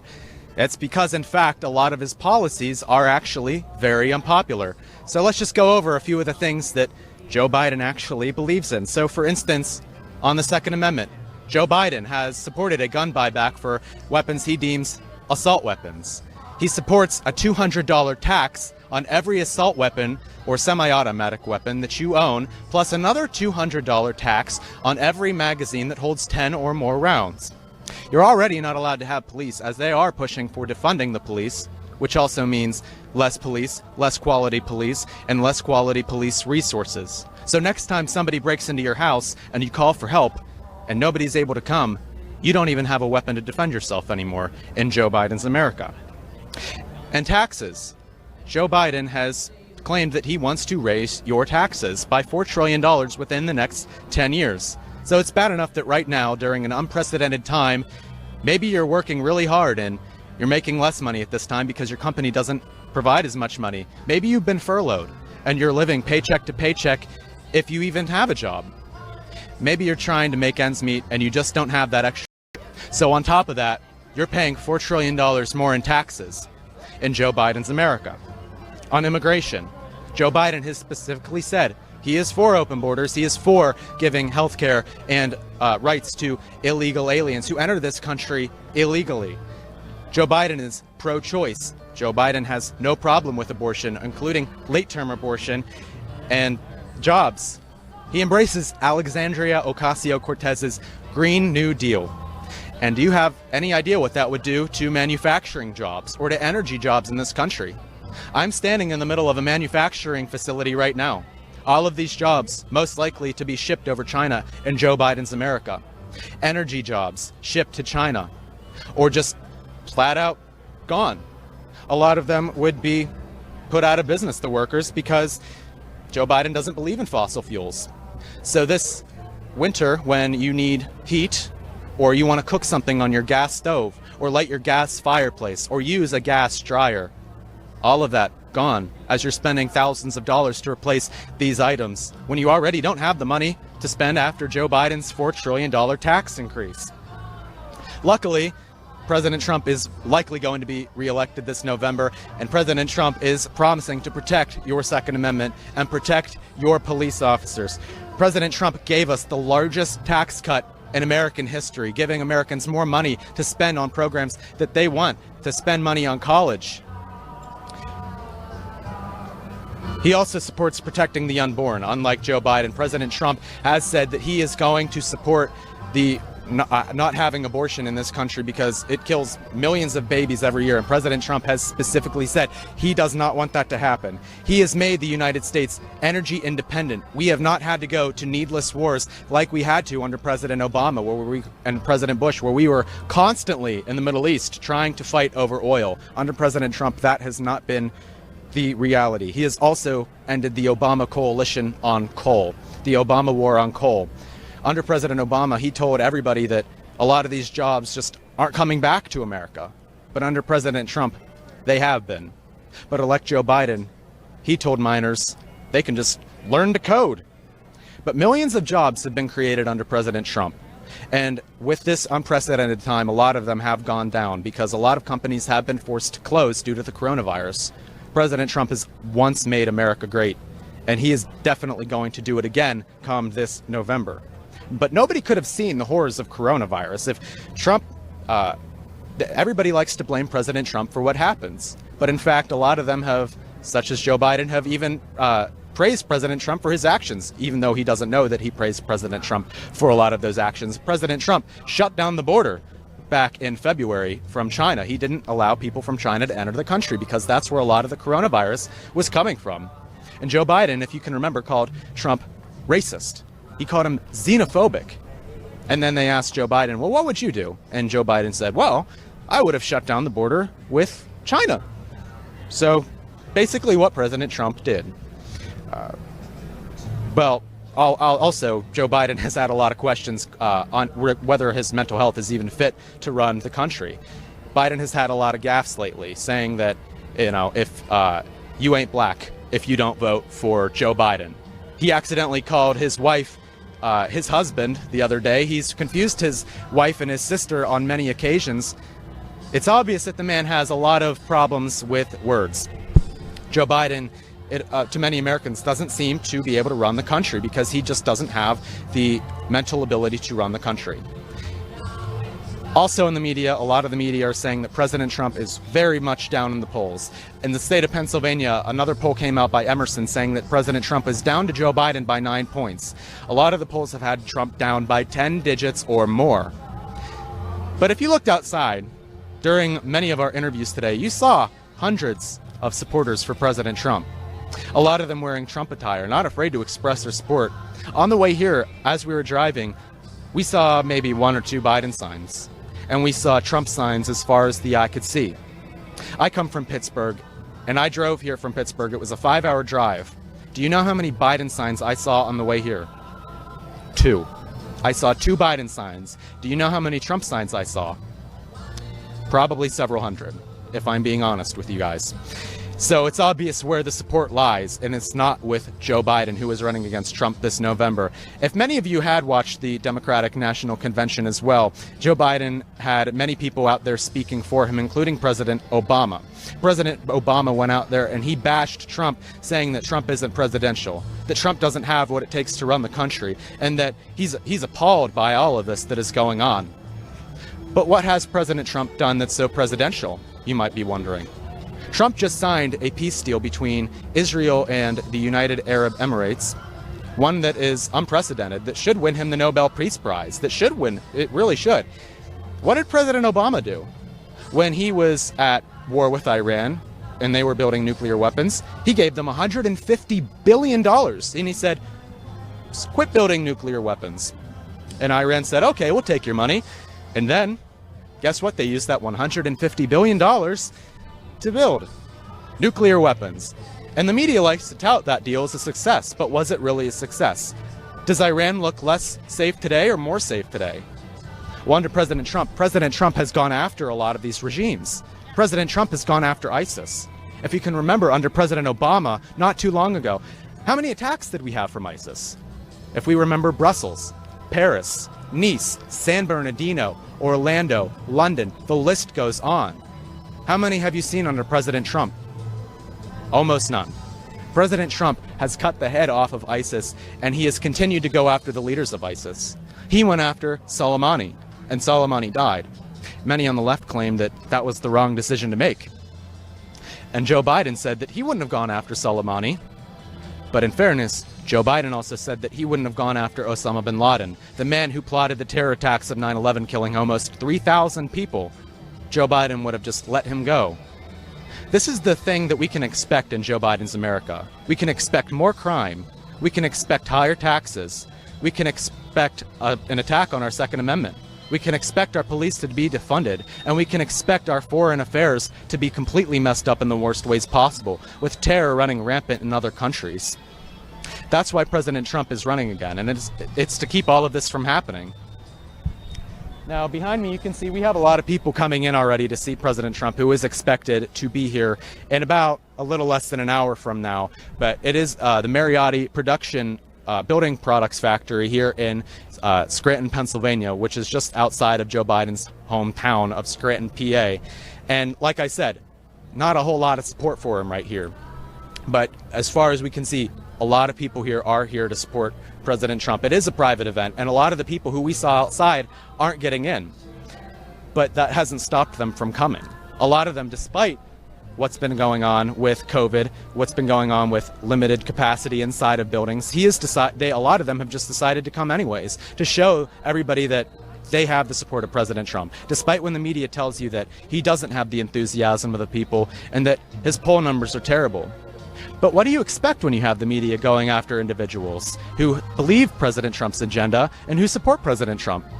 People who shut down their social media accounts, networks shutting down other people's social media accounts simply because they don't agree with them. Twitter banning people. President Trump having his tweets taken down. Media companies going out of their way to destroy the lives of people. If we look at what happened with Nick Sandmann, they went out of their way to tarnish his reputation. Now, a lot of these people have been beginning to fight back. Nick Sandmann recently won his case when he got a pretty hefty lawsuit from the media company, who shall remain nameless, who went after this individual. But a lot of American people, I believe, are starting to wake up and are starting to realize what President Trump is doing for the country, despite whether or not the media actually tells you. Now, I'm going to hand the microphone off to Liz over here. Liz? Great job, Alex. Thank you. Go ahead, get some water. It is direct sunlight here. Some viewers were worried that you might be getting sunburnt. But we're glad to be here, like he said. Thank you for all the great facts and insights. Again, that was Alex Caldwell. He's new to RSBN. This is his second trip with us, his first time at a rally, because the one in New Hampshire actually got canceled. So we're really excited for him to finally see what this is all about. I think he's having fun so far. We'll see at the end of today's broadcast how it went for him. But again, like I said, I'm Liz Willis. I'm a veteran correspondent for Right Side Broadcasting Network, and I'm honored to be here. Just to get started, I want to talk to you guys a little bit about what you can expect from our stream today, what we're doing here when President Trump is scheduled to speak. So without further ado, it is 2:17 p.m. President Trump is scheduled to take the podium at 3 p.m. today. He is supposed to give remarks on Joe Biden's failures in his 47 years in politics. So it's mostly going to be some jabs at Joe Biden, which is rightfully so. It has been a long week. This is going to be the third night for the 100% virtual Democratic National Convention. We had a long day of traveling yesterday, getting here to Pennsylvania from Yuma, Arizona. So we got in late. I was able to catch some of the speeches last night, and I'd say they were pretty underwhelming. And I think the rest of the country agrees with me, because after the second night of the virtual DNC, President Trump's approval ratings are currently at 51%. So it's looking pretty good right now. Again, President Trump will be here in about 45 minutes taking the stage. In the meantime, we just wanted to talk to you guys and answer any questions you might have. It is toasty, however, it's nothing like Yuma, Arizona. Yuma was absolutely miserable, really hot. It was like stepping in a microwave on full blast. It was miserable. There's a slight breeze here. It's just direct sunlight, but overall it's fine. Today is a private event, so you will not be seeing as large numbers as you did in Yuma. Yuma was more like a rally. It was open to the public on a first come first served basis. However, this is going to be invite only, so a much smaller crowd. I believe the governor does have this capped at 250 people. They're encouraging social distancing, masks, and pretty much just the usual COVID requirements at this point. A lot of media is following those guidelines. Us not so well, but we'll see how it goes for us. I'm going to answer a few questions. So if you're on YouTube or Twitter, Instagram, you can message at RSB Network. I've got all those accounts pulled up, or you can message me personally. I'm on Twitter and Instagram at Liz Willis, LizWillis. I do want to remind you guys that we are almost entirely viewer funded, meaning we rely on your donations to keep us in business and to keep us from going from rally to rally or campaign stop to campaign stop. So we don't take large investors. It's so we can really do whatever we want and show whatever we want on air. The campaign seems to enjoy it. The people of the United States seem to enjoy it, and the libs seem to hate it. So if you want to help us keep it going, you can donate a number of ways. The first way is by clicking that $sign in the bottom right-hand corner of the YouTube Super Chat. It's a fun way to donate. I'll be reading those donations in just a minute, so I can give some shout-outs. So make sure you get your YouTube donation in right now. We'll be doing shout-outs from the YouTube in just a minute. The second way you can donate is by going to our website. This is www.rsbnetwork.com/donate. Regardless of donating or not, it's still a great website ran by our CEO, Joe Seals. So check it out for updates on the campaign, updates on RSBN, and if you have any questions, check that first. We are doing something really fun this week only. So it was for Yuma's event and this event. While supplies last, we are giving away RSBN gift boxes for every $100 donation or more done on the website. So if you go to our website, again, www.rsbnetwork.com/donate, and you donate $100 or more, and you would like to receive a RSBN gift box, which actually for right now, as of Wednesday, I believe, was the release of Diamond and Silk's new book, Uprising. Each box will come with one of Diamond and Silk's new book, Uprising. So go ahead, if you want to be one of the first people to get those books, send in that donation, and make sure if you want to be included for one of these prize packages, you absolutely have to include your address. We need somewhere to ship it to, otherwise you're not getting a box. So $100 or more on our website, you'll receive an RSBN box full of different gifts, and you'll also include one of Diamond and Silk's new books. This is while supplies last. Again, on our website, and don't forget to leave your address. Another thing I would like to mention is to thank our great partners over at Disney Coins. Disney Coins has been incredible. For those of you who already have purchased their products, I think they speak for themselves. We get so many viewers who send us photos and messages how much they love their coins, and we absolutely love to see it. Disney Coins is a precious metals company specializing in copper and silver and historic coins. So if you want to help support President Trump and a conservative business, again, that's DISMEcoins.com. There are gorgeous designs really featuring and highlighting different moments from the Trump administration. So there's Conan the dog who helped take down Soleimani. There is Melania Trump coin. We have Trump at the southern border, Trump with Kim Jong-un. Lots of different moments that were really a part of history in these 4 years that seem to have flown by. We here at RSBN are collecting each and every design coin, so we hope you'll do the same. Make sure that you do tag us in any of the photos when yours arrive for a chance to be featured. You can also use code RSBN at checkout for a percentage off your order. That's not it. We're actually, in honor of the DNC and President Trump's approval ratings skyrocketing this week, Disney Coins has decided to do another massive giveaway. We'll be choosing 3 main winners. These winners will be announced today. This has been an all week long. They've had all week to get their entries in, so it's not too late, but it is going to end today. The winners will be announced immediately following President Trump's speech today.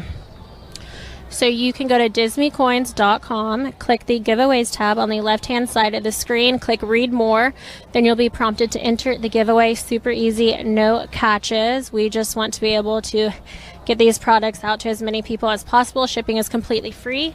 Whatever email address you enter the contest with is what we will use to contact you to ask for your address to ship it to. So there will be three main winners. Each winner will get to choose between one of three items, each valuing hundreds of dollars of products. So run, don't walk. I'm going to say this a few more times today, but I don't want to have to repeat myself too much. So you guys go and enter that giveaway. Right now there's only 600 people. Normally there's like 5,000 people entered for each of these giveaways. So your odds are in your favor. Not just that, if you just get your friends and family, get everyone you know to really go ahead and sign into this giveaway. Let's get the numbers up. We want to help other conservative businesses as much as we can. They've been trolled this week after we've given them a few shout outs. So let's prove that President Trump supporters and right side supporters have their back. We want to make sure they know that they are loved and supported. With all that being said, I am going to jump into the chat room in just a moment and start answering any questions you may have. So if you have questions about what the campaign has done this week, what the weather is like, what we can expect to hear from President Trump, or if you'd like a statement on the DNC last night, I believe the campaign did release one of those. So happy to read all of those here for you. We will start with the Trump campaign statement on the third night of the 100% virtual Democratic National Convention. Democrats are still hiding Joe Biden, but they can no longer hide their radical socialist agenda. Tonight, we finally got to hear from Biden's running mate, Kamala Harris, the most liberal member of the U.S. Senate, with a voting record even further to the left than Bernie Sanders. The radical leftists have taken over the Democrat Party, and now they want to take over this country, pledging to remake America in the image of socialism. This cannot happen. Their agenda includes raising taxes by $4 trillion, forcing a government takeover of your health care, cutting police funding, and granting amnesty to 11 million aliens, while also giving them taxpayer-funded health care and work permits so they can compete against Americans for jobs. The radical leftists have exposed their extreme agenda, but the American people will not buy what the Democrats are saying. This is from Hogan Gidley, Trump 2020 National Press Secretary. Again, that is the official Trump campaign statement on the third night of the Democratic National Convention. I'm going to hop on over. Hi to everyone that's on there. So if you see me looking at my phone, that is why. Liz Bastook, hello to you. If you have questions, please tag me. Again, my name's Liz Willis. Thank you, Gia Pasella. That is correct. It's Disney Coins. That's D-I-S-M-E Coins. Not Disney. Disney. Check them out. Let me know once you've... Oh, interesting. My twin brother just messaged my family's private message, but it says... y'all will have to tell me if this is true. I haven't had time to look at it. It says, have you been watching the ads on YouTube? Trump's campaign bought the banner ads, so they're plastered at the top where everyone can see. I don't know how to check that. You guys tell me in the live chat if that seems to be true for you. I normally have my ads turned off anyways.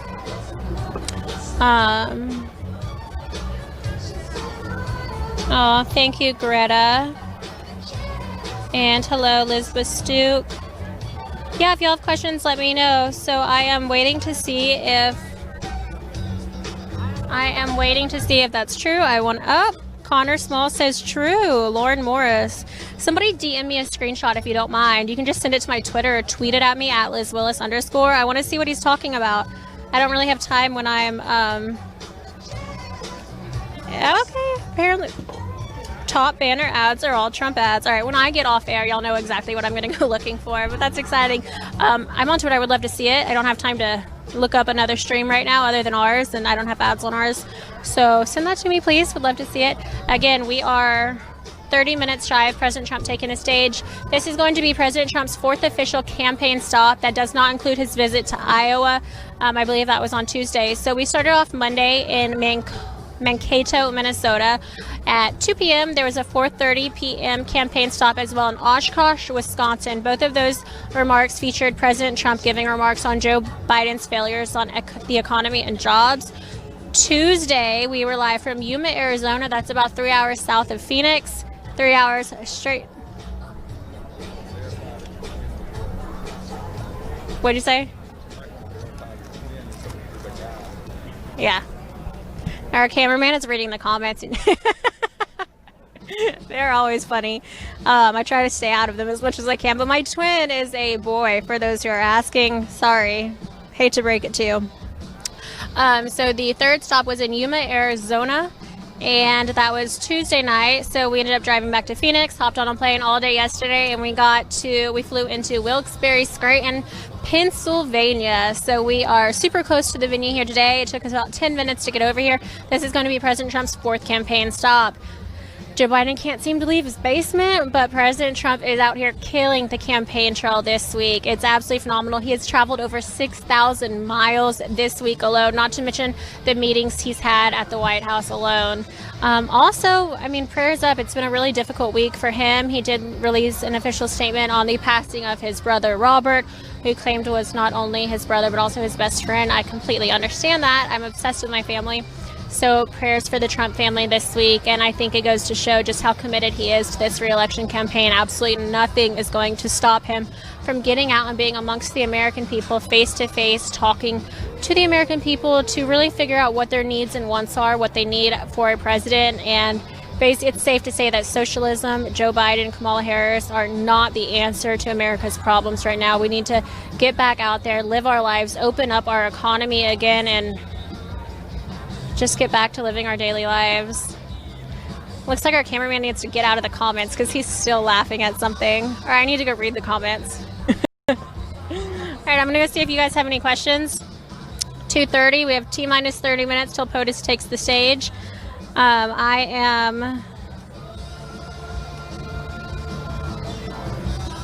What is a vocal fry? Liz Willis, lose the lazy vocal fry. All right, Starboard, you have to tell me what that is. If it's my voice, I swear there's nothing I can do about that. It's like literally my vocal cords. So I think we're stuck with that one. I'm going to hand the mic back over to my coworker, Alex Caldwell, for just about 10 minutes today. If you have any questions about him, he's new. Feel free to tag him in the YouTube Super Chat at Alex Caldwell. Otherwise, he'll just be going over some political stuff with you guys and anything else he wants to talk about. You ready, Alex? I'm ready. Thank you very much, Liz. Oh, don't trip over the wire. All right. So like as Liz said, if you have any questions, please at me. I'll answer your questions for you. I'll talk politics with you, all that stuff. So I'll just await for your questions. Do you guys feel safe? Would you guys be putting yourself in harm? No, I don't really think that we are. We're pretty careful. We're not wearing masks right now, but we're not really around anybody right now. Back in the crowd earlier, we weren't all too much up in their face. So we do a pretty decent job, I think, at keeping safe. So I'm not too worried about that. We do a lot of traveling, but we're pretty careful on airplanes. There's a lot of precautions that the flights take. We have to wear masks on airplanes. I drove here, they flew, but I've flown before, and I feel pretty safe on the airplanes, feel pretty safe in the hotels. They're pretty clean. Our hotel this time has been pretty clean for the most part. So no, I'm not too worried about that. Let's see. My YouTube is a little bit laggy. It is a very hot day out here today, but Liz and our cameraman Gage were out in Arizona, I believe, 2 days ago, and it was, I think, 114 degrees. And I think they were telling me there was a sandstorm while they were trying to get back to the airport, and I didn't know that those happened in Arizona. So we sometimes go through different patterns of weather for you guys. So, but nothing stops us. No sandstorm, rainstorm. Ginger alert. Yep, that's me. I'm a proud ginger. I have been my whole life.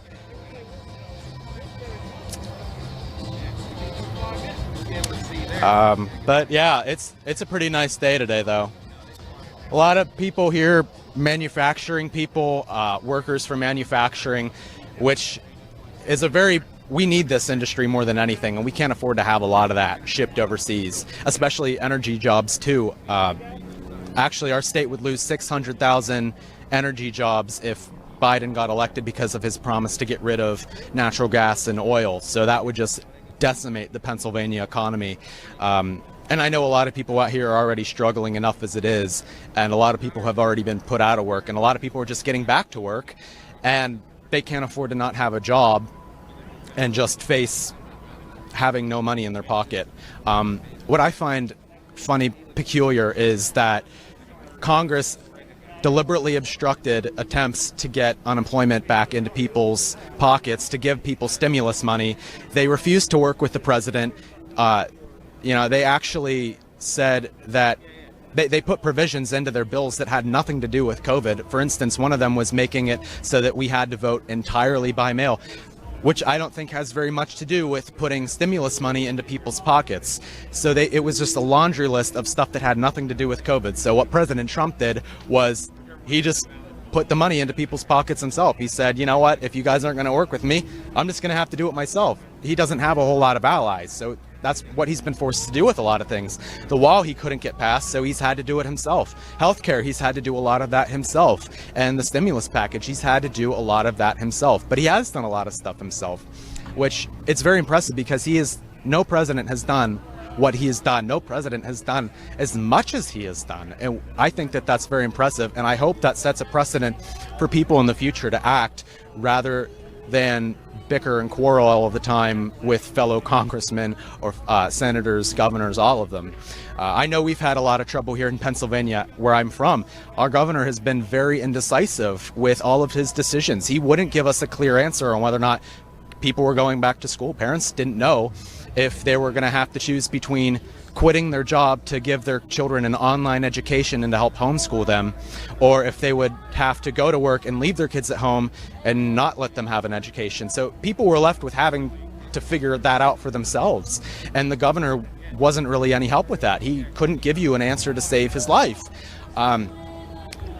He was very slow to reopen a lot of businesses, and a lot of businesses are going under. I know a lot of businesses that are going out of business. We just lost one of our big local movie theaters because they weren't able to open. A lot of theaters around the country are starting to open again, but they just were not allowed to open. A lot of restaurants I know are going under. I know a lot of people who own small businesses. One of the people we know had a business where they had 125 employees that they had to fire, and eventually they got them all back, but they didn't know when, and they weren't allowed to work. And it's like that for a lot of people in Pennsylvania, and that's the really unfortunate thing. And our governor really, I think, needs to step up and take care of a lot of these people, because he's refusing to do so. A lot of it, he's just made laws saying that you can't open things up. And that's the really disappointing thing about it. So hopefully, he's out in 2 years. Hopefully we get somebody who is a little bit better at making decisions. He had already gotten rid of college sports. That's one of the decisions that he has made. And high school sports, he's trying to get rid of those right now too. He's recommending that they don't do that. But a lot of them have said, we're just going to do it anyways. And we'll see what happens there. I'm going to try to answer some more questions from you guys. My YouTube on my phone is a little bit slow, so I'm trying to catch up a little bit. But thank you guys all for tuning in today. We really appreciate it. We really appreciate all of our supporters, because, a lot of media companies don't show the stuff that we show. We don't show the crowd before and after the rally outside. The people who didn't get in, the hundreds of thousands, sometimes hundreds, sometimes thousands of people who don't get into these rallies that the media just pretends don't exist. We show the crowd size. When the president talks about crowd size, we pan the crowd. We always have, we always will. A lot of these companies just zoom in right on him, and they don't bother to show what kind of support he has. And that's kind of it's a very sad thing that our press has become so polarized and that they just can't be honest with us. So,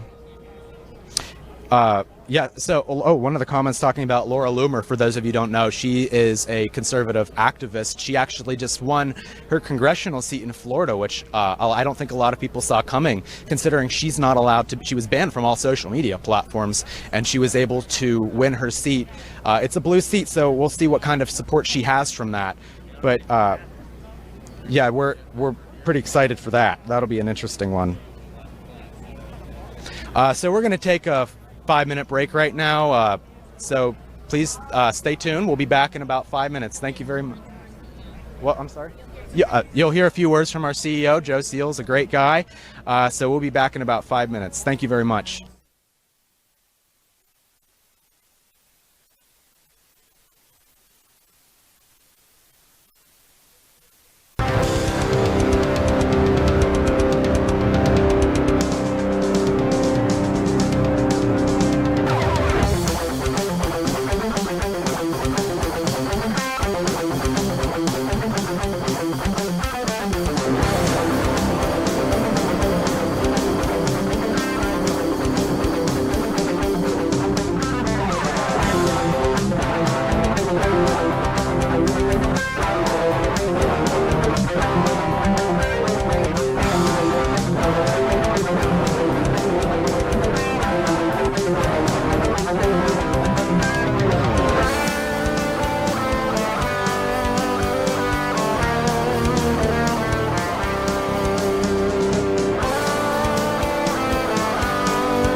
Back here at the RSBN studio. Good afternoon. I'm Joe Seals, the CEO.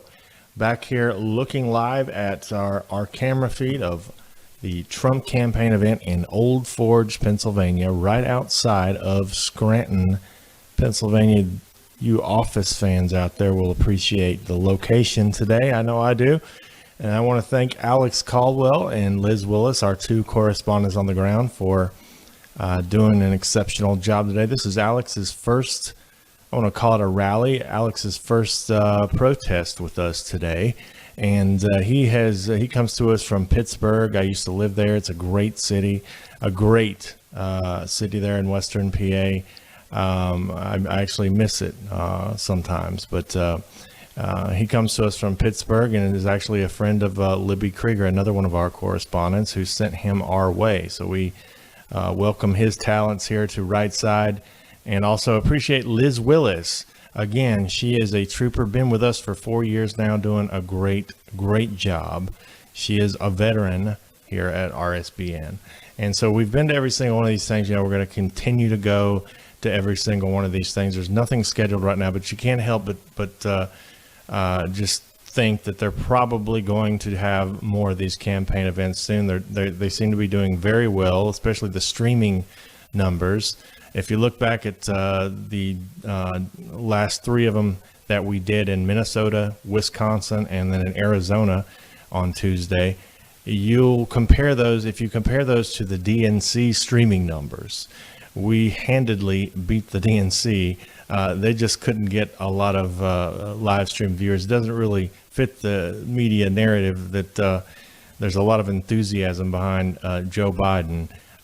It picked up a little last night with Obama's speech, but I would really be interested to see what Trump's convention speech next week at the White House draws compared to Biden's speech. So it's, the enthusiasm appears to be all on President Trump's side, just as it was in 2016. And I personally think that we're going to win, and we really have to. And that is why we continue to do this. And if we do win, you're stuck with us for another 4 years. As you know, President Trump will not stop holding rallies. He'll continue to do it even after he wins. And we'll obviously have 2022 midterms. And I'm sure he'll campaign for the 2024 candidate. So we have to reelect President Trump. It's crucial to our country right now. And that's why we continue to do what we do, because Fox News didn't even show the last campaign speech in Yuma, Arizona. They instead decided to go with their own programming and coverage of the DNC. We here at RSBN will always show you the entire event from start to finish, and we will not cut or clip anything up. That's why I started this company back in 2016, is because I believed that then candidate Donald Trump was not getting a fair shake. People were making him out to be a crazy racist, and I wanted to show his entire speech, the full context of what was being said. And I think we accomplished that with 350 million views on our videos, working directly with the Trump campaign. We made a huge impact, and we hope to be able to do the same this year. 2.5 months left. The China virus sort of stole our thunder over the last 3 or 4 months. We had hoped that we've been preparing for this moment for 3-4 years. Have upgraded our equipment. As most of you can see, we have a beautiful picture here in the Scranton area. So we need for you to help us continue to make it to these events, support Trump, because we are all viewer supported. We are viewer supported here at Right Side Broadcasting. We don't take huge donations from investors. We don't take on investors here. We want to be able to control what we say on our own network. So that's why we ask for donations, is that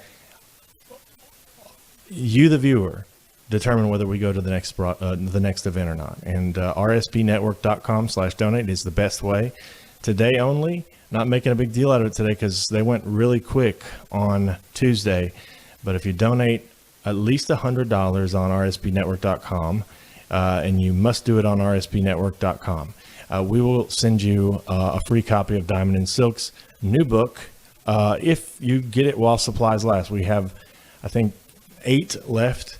If you donate at least $100 and then include your address, after your donation is complete, you'll see a text box come up. Put your address in, and we'll send you out the book plus an RSBN gift package. I've already got some going out today, so you don't want to miss out on this. We appreciate you and all your support. We'll send it back to Old Forge. Now, another thing you can do if you're watching us for the first time, or if you're not subscribed, hit the red subscribe button on YouTube. We'd really like to get to 500,000 subscribers before the end of the year. Hit the red subscribe button so you'll be notified every time we go live with President Trump events. We do press briefings, we do news conferences, we do everything. So hit the red subscribe button, subscribe to us, and also share this broadcast. If you tweet out this broadcast right now, 3-minute window. Anybody who tweets out the broadcast, tags us in it, and gives us and tweets out the link to this broadcast, we will give you a retweet. Okay, so we'll go back to Scranton in just a few moments to Alex and Liz. Until then, enjoy the sights on the ground. I would play the sounds, but we'd get a copyright claim.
Wasn't sure if we were on yet. All right, so welcome back, everybody. We're here in Old Forge, Pennsylvania, right outside of Scranton, and I'm here with Liz Willis. Yeah, great. It's been good so far. Hope you enjoyed that quick message from our CEO, Joe Seals. We had a nice break, kind of hiding out in the shade for a little bit.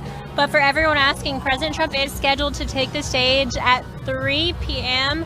Eastern time, so we are about technically 12, I'd say 10 minutes shy of President Trump taking the stage. We are getting very close. Alex, how close have you ever been to seeing President Trump speak? Well, I know you've been to some rallies. I've been to a few rallies. My first rally, he was probably about 25 feet away from me. I got very close to the front. My family and I, we pushed our way up to the front.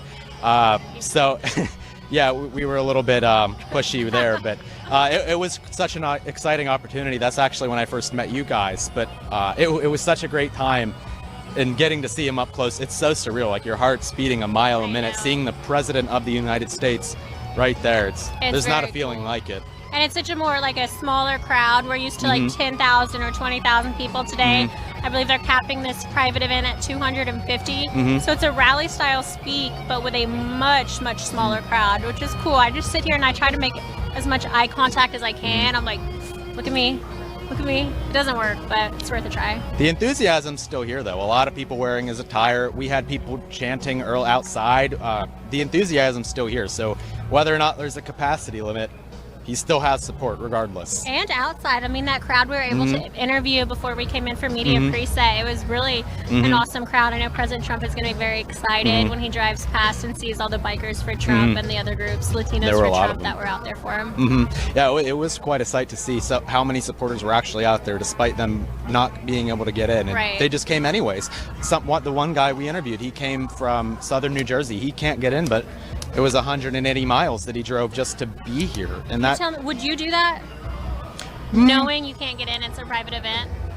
I'm not sure. I have to think about that. I don't know. I would want at least like a 1% chance of being able to sneak in somehow. Flash a media credential or something. Sometimes it works. Hopefully that's not the case. Hopefully I wouldn't ever have to do that. Hopefully I'd always be allowed to get in. But the point that I'm making is the extreme dedication, just to be able to wave, to spend that money on gas, to drive, just for maybe a split second of waving to him behind his bulletproof blacked out motorcade. Yeah. Some really intense supporters out here today. Yeah. I'm just so excited to see everybody out here, though. Just all the enthusiasm that you don't really ever get with Joe Biden. You don't get that. Joe Biden, he's an interesting guy. You know, I actually saw an ad the other day. He's been playing ads in the state nonstop. I saw in his ad the other day, he said, "I'm going to treat every American like my own children." And I'm thinking, well, I would love to have a job working with Burisma, and a Ukrainian company, which I'm not qualified to work for. Sign me up, making millions of dollars. Yeah, hundreds of thousands. Yeah, I'd love. Oh, that'd be a great opportunity. So I'm really excited. If he wins, I'll move to Ukraine. But would you put up with him like sniffing your hair and stuff for the job? I don't know. If it gets me a raise, maybe. I'm not sure. I'd have to look at that. Noted. Okay. Okay, moving on. Moving on. Liz getting us off topic there. I know. All right, so let's give a few shout outs for people who have donated today. Right now we have Twin One Janet. She's a new member in our chat room, so thanks for joining. Twin One Janet, are you actually a twin? Let me know. We don't have very many donations going on in the YouTube super chat, so you guys get those in. I want to read them. I have a broken nail, don't look at that one. I want to read them, so get those donations flying in. I'm going to move over to the website-based donations. I want to say Victoria Jenkins donated. We have Miriam Bertram who said thank you for the coverage. And if you guys are wondering what I'm reading, so if you donate, because we're almost entirely viewer funded, we rely on your donations. And if you donate on the website, we're able to read those as well. There's an opportunity for you to have a little type of message if you'd like to have it read out loud. So we are reading those right now. Same thing can happen in the YouTube super chat. So if you want that, go ahead and get your donations in now, because you see we have time to kill. We are reading names, so do it while we're paying attention to the donations so we can kill it. Joanna Bratton literally just donated, so she's definitely watching. Hi, Joanna. Peter Popescu said, keep fake news away and Trump 2020. We have Ryan Bishop. He said, I'm new to following y'all's broadcasting. You're amazing, Trump 2020. Georgina said, guys, you're doing a great job. Greetings from Spain. Hola. Make America great again. We have John Trapani. And another one, he said, John said, hard to believe that you're the only ones who carry our president's rallies in peaceful protest. His words and thoughts are so important that everyone should be able to hear him. So thank God for you guys, and you've come a long way. Keep up the great work. Well, thank you so much for realizing that and acknowledging our hard work. And that is the conclusion of today's donation from our website. So you guys, you know what to do. Let's get them rolling in. I want them to be so many. Go to our website, www.rsbnetwork.com/donate. Get those in. I'm going to hop over to the YouTube, or you can read the YouTube. All right, I'll get my... I'll hold this microphone for you, Okay, as you did sounds for good. me. While he's pulling that up, don't forget, guys, Disney Coins is an incredible partner. They specialize in copper and silver coins, 1 ounce, 2 ounce, 4 ounce silver bars, keychains, you name it. They're all designed representing a very specific point of history within the Trump administration. So there's absolutely beautiful designs. 2 new ones every single month. Check them out over at disneycoins.com, and you can use code RSBN for savings at checkout. Also, this week, in honor of President Trump working hard on this campaign, we are doing a massive giveaway. There will be 3 main winners announced immediately following President Trump's speech here this afternoon. So if you want to make sure that you are one of the 3 winners who are each going to claim hundreds of dollars worth of precious metal prizes, go to disneycoins.com, click the giveaways tab on the left-hand side of the screen. You'll click read more, and then you'll see where you're able to enter to win the giveaway. Super easy. Tell your friends. I send it to all my family every single rally. Just fingers crossed. Maybe I'll have better luck this time. I have yet to win. But again, the odds are good. Last I checked, there were only like 600 entries. So that normally we have like 5,000 entries. So get your name in that hat. Do we have any donations via YouTube? Fingers crossed. How are we doing today? Let's get some donations. One donation from Trackhawk, and he said, "Where's Hunter?" And that is a good question. Russia, Ukraine, maybe. I don't know. Who knows? in the basement with his daddy. I think so. Yeah, he and Joe just hanging out. I don't know. That guy. Interesting guy. Another question asked, what time is Trump going to be speaking? He'll be speaking at 3:00 today. And another question asking whether or not we know the schedule of whether or not he's going to have future rallies. We're not sure as of yet. Hopefully he announces some soon, but as soon as we find out, we will let you guys know. Right now, we're not sure. Everything is a little bit up in the air right now during these times. Hopefully we have a better answer for you soon, but we will keep you guys updated as soon as we find out when these rallies are. So I will go through some more questions from the live chat.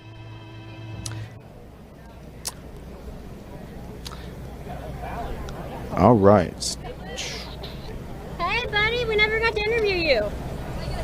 Liz has found a friend. Yeah, I'll be right back. All right, yes. Liz will be back in a little bit, but in the meantime, I'll just stay here. I'll read some of the live chat. Thank you to Allison Ship for her donation, and she said, why do you think so much of the news is polarized? And you know what? I think a lot of it is just run by people who don't like him, and I think that's one of the big reasons it's so polarized. They're told what to say, and a lot of the people in the media don't really have much of a choice, and they have to spit back a lot of the rhetoric that they're being told to say, no matter how fake it is. Actually, Project Veritas has interviewed a lot of people from those companies, and that is a lot of the reasons that people have said for why the news is so polarized. I think it's just a lot of who owns them, and it's a lot of people, activist people in the media who just hate Trump, and they just have to disagree with everything he says, no matter what. People were actually upset that he pardoned Susan B. Anthony. So if that doesn't tell you how polarized things are, then I don't know what to say to that. Read some more questions.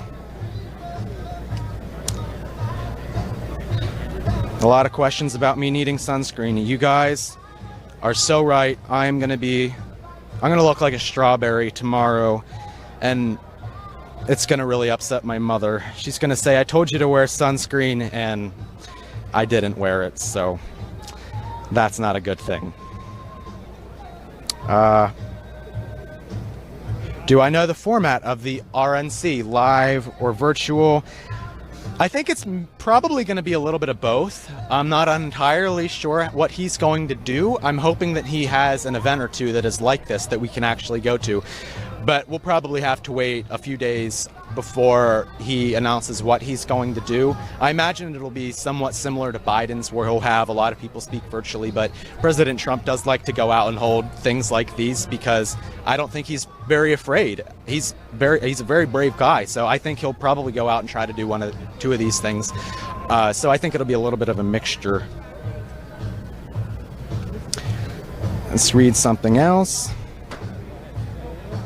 Thank you to Stephanie Belfi for her donation and 777 for their other donation. And Liz is behind. Yep, there she is. Biden-y. Did you just say very Biden-y? Yeah. I was saying hi. This kid was really sweet. He watches RSBN, so he wanted to say hello. Oh, that's nice. We have a very good group of followers. I love them to death. I know. I could had. have brought him up with me. He'd probably do a great Oh, job. he'd kill it up here. I'm telling you. Carl Peterson asked, will Alex and Liz dance to the Pennsylvania polka? No. If I dance, we'll lose viewers. So that's a no. I don't think our CEO would be very happy with that. We'd probably lose a lot of viewers every night with that. That's a no for me, Dawn. Yeah. Maybe if we get a $1 million donation, I'll do a dance. What time does it start? Everyone, it starts in 1 minute, technically. So POTUS might be, it looks like Air Force One, they were taking the smaller jet today. However, takeoff was a little bit behind schedule per the pool, so we can expect him to be a few minutes late taking the stage. But at this point, it's absolutely any minute now. He is going to be taking the stage and giving remarks on Joe Biden's 47 years of failed politics.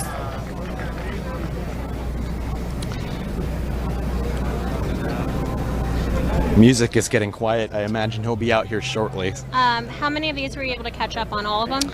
A few of them. I haven't been able to go up too much. One of them asking how many people is here. I think about, 250 are inside? They capped it at 250. They capped it at 250, but there are a lot of people outside who didn't actually get into the event. We were doing interviews with a lot of them earlier, and there were hundreds of them out there earlier, and they weren't even able to get in. But it just hasn't stopped people from trying to come here. It is a shame that we have to cap off events like this, but it's nice to see that it hit capacity, so people are willing, despite what the media tells you, they're willing to come to these things. We do have a shout out I want to ask a question about. So we had a donation from James Galbraith who said $1776. Shout out from r/thedonald at reddit.com. RSBN is our favorite broadcast link for all Trump rallies. Thank you so much. I love it. I did hear a few weeks ago that the Donald on Reddit was banned. So is that still the case? / whatever happened to that? I know I'm the journalist, but can you tell me? Excited. Well, we also have a $50 donation from Candy Smith, one of our regulars. She sent a message and said, Liz and Alex are doing a fantastic job today. Thank God for President Trump and RSBN for the pro-Trump outlet. Thank you, Candy. Very sweet. Sweet like candy. Barbie G also became a new member, so we want to welcome that. Jeffrey Cernsey said Trump 2020, Biden is still a dog-faced pony soldier. A lying dog-faced pony soldier. He doesn't even Robert tell the Black truth. UK donated 5 years. Said, are there any Democrats who hate the USA and want to swap citizenship with a black UK Trump supporter? I'll be glad to join the fight. I can name a few people that I wouldn't mind you switching with, mostly in Congress. Charles Myers donated $5. Said, love your station, and some other words. Vicky Otto Tucker said, the station rocks. Love the reporting. Trump Pence. 2020, I love them, and USA. So we are, in other news, we are officially wheels down in Wilkes-Barre, Pennsylvania, Air Force One that is. I also have some donations via the website. So we have one from Judy who said, I've been watching since the first broadcast. Thank you guys for all you do. Richard Sire donated and said, I've been watching since the first broadcast. Oh, that's the same one, sorry. They're starting to come in fast now, so I love it. Thank you guys. Of course, now that POTUS is minutes away, people are really starting to get excited. It always happens. I love the new broadcaster. Excellent addition. Red hair rocks. Get protection from the sun. Your mom is right. Yes, well, don't tell her I said that. She's watching, so now she knows. Okay, we have Kathleen Ray who said, California's only hope is another 4 years of Trump. Keep up the good work, spreading Trump's message from state to state. James Stack also donated. We also have Kathleen Griffith, who said, keep up the great work. I know Trump is about to speak. Alex and Liz are making a great team, and much love, and God bless to you and the entire crew. Great work, Mr. Seals. Jeff and Carrie Lee Stone, Ryan Matsuo said, my wife and I really enjoy your President Trump broadcast, especially done by Liz and her crew, Trump 2020. Thank you. Love my crew. I don't know if they want to be referred to as my crew, but... Anyways, we have one from Michelle Crane, who said, I love Right Side Broadcasting Network, hashtag Trump 2020. Wendy Jarowski said, trust the Trumper. Tammy Spears, I am thrilled that I found you guys. You guys are rocking it. I'm sharing with all of our hashtag Trump 2020 MAGA supporters. So thank you so much. That's a great thing for me to remember to encourage. If donating financially is not an option for you guys right now, totally get that. Times are tough, but it's completely free to share the stream. So if you have a Facebook or Instagram or Twitter, just copy and paste the link. Make sure you help us not just get our message out, but President Trump's message. We want to make sure that the world is seeing this majority, this red wave that's happening. Media is not giving him fair credit. No. I mean, I don't even have to begin to open that can of worms, but that is what we're fighting against. That's what we're here doing. Every single one of you that's watching right now is helping us to break that barrier and to fight this uphill battle against mainstream media. So continue to do that for y'all as well. Share this stream, like it, comment, donate if you can. But we're all here fighting together the same battle, pretty much trying to save the future of this country come November. Back to you, Alex. I'd like to apologize to Alan Ship for accidentally calling him Allison. There was a very bad glare on my phone, and I thought it said Allison. At least you didn't mess up the last name. Yes. You are right there.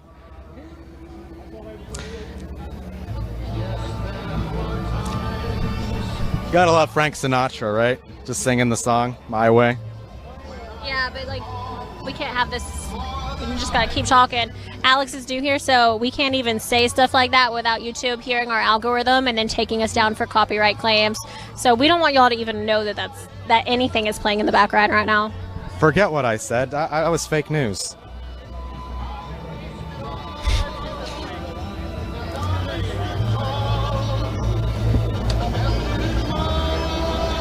There is a very bad glare on my phone. It is very hard to read what a lot of these are saying. About Air Force One, wheels down. So Air Force One has landed, so they'll be here fairly soon. Okay. We do have an announcement from our CEO, Joseph Seals.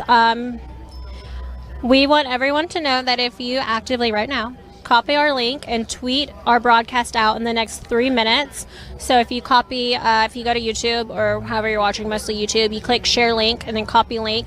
You tweet that out from your account saying something about go watch this. For the next 3 minutes, we will retweet from our account all of the tweets that y'all do with our link. So we have over 100,000 followers right now, so this will just help you guys as well. We want to make sure that all these conservative accounts and these patriots help get the word out and these accounts out. So next 3 minutes, everyone who shares our link on their Twitter will get a retweet and hopefully some followers. We want everyone to see who we're working with, what we are, and how many people are watching. So get out there and tweet. Share this stream, you guys. Make it happen. Let's help keep America great. Alex? Yeah, I agree. We got to keep donating. We got to keep supporting us. It's really the only way that we can get stuff that's not filtered by anybody who's... we show you directly what he says. We don't twist what he says. We show you what he says. So if you want to keep seeing that, we really encourage you guys to donate so that we can keep going to these things and showing you what actually happens, showing you crowd sizes. Are you in more direct side? I probably am, but... I'm going to help you out. Thank you. I appreciate that. I don't know if I helped at all. I don't know. You tan, I burn. So. Yeah, I know. My mother texted me and said to switch sides with Alex because he's turning red. Yeah. You are on this side from the sun. Oh, great. I'm gonna. But I don't feel it. I don't feel it. Oh. No, you're fine. It'll go away. It's just hot out here. Mm-hmm. So it's 3:07. President Trump, for those who are wondering, is scheduled to speak at 3 p.m. here today in Old Forge, Pennsylvania. He's scheduled to give remarks on 47 years of Joe Biden's failures in politics. POTUS is currently speaking to supporters at the airport. This will be very brief, and then he will, I believe, motorcade over. So we are just... So we can expect him in about 10 to 15 minutes or so from taking the stage. Fashionably late, but he has had a busy morning so far. Air Force One did land at 2:49 p.m., so that is 19 minutes behind schedule. AF1 was scheduled to land originally at 2:30 p.m. here at the Wilkes-Barre Scranton International Airport. However, it was an uneventful flight and no visitors to the back of the cabin, so a pretty easy flight. We do have some more donations I want to read out. It looks like we have one from Sherry Ferber Bradley. Woo, it's a long one. Let me get ready for this. RSPN and all patriots, I truly thank you for helping truth seekers see and hear Donald J. Trump, the national anthem, the crowds, interviewing people online, huge. Seeing President Trump live and in full as well as being able to stream has meant the world to us. Diamond and Silk are my queens. Same girl. Trump OG, y'all are magnificent. Look up The Persistence, Scott Pressler.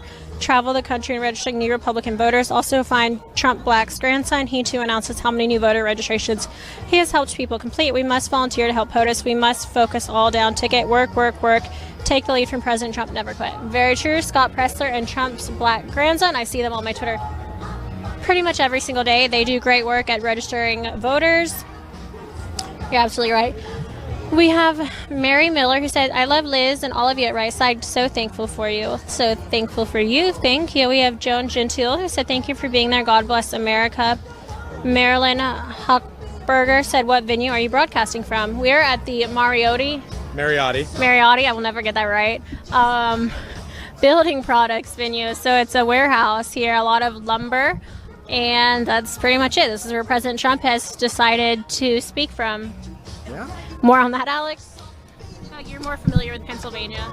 Well, yeah, I'm from Pittsburgh, and I've lived in Pennsylvania all my life. It's a great place to live. We got a lot of good blue-collar people here. We've got a lot of good people here in general.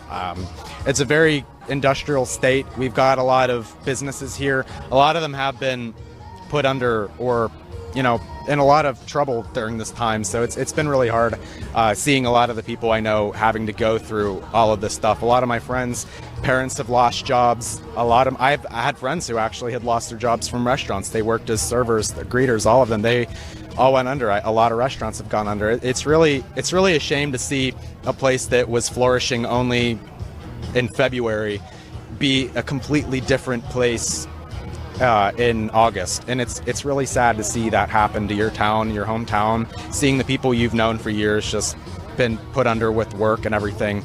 But hopefully we can bring that back, and it's been getting a lot better over these past couple of months. So I'm hopeful that President Trump will help us and continue to help us. He's done a tremendous amount so far, so I'm hoping that he'll be able to do that come after November when he's still in office. Let's see what else. Someone wants to know if Alex has a Twitter account. I do have a Twitter account, Real A Caldwell. That is my Twitter account.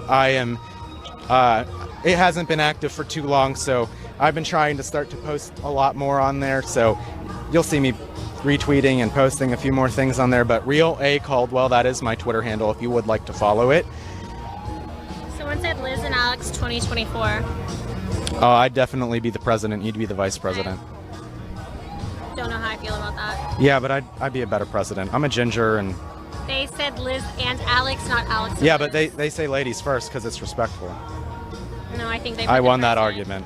It's Trump Pence. Okay, well, in the comments, let everybody know Liz or Alex for president. Y'all heard the sexism in that. You're a liberal. Don't vote for Liz. Okay. Anyways. Vote for Liz. Turn up.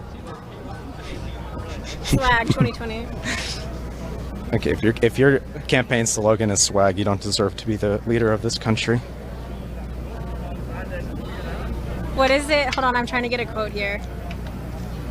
You ain't ginger if you don't vote for me or something like that.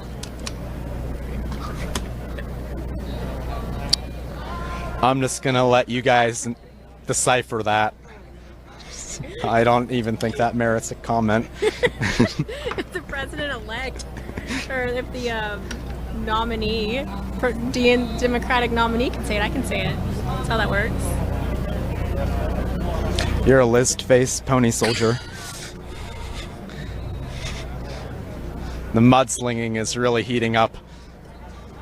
It feels like a real campaign over here. I feel like we're in the campaign, that movie. You haven't seen it. I've seen it, Yeah, like, with Zach Galifianakis. Yes, and we were literally yes, up on the debate. I didn't punch a baby. All right, back to donations. Back to donations. Yes.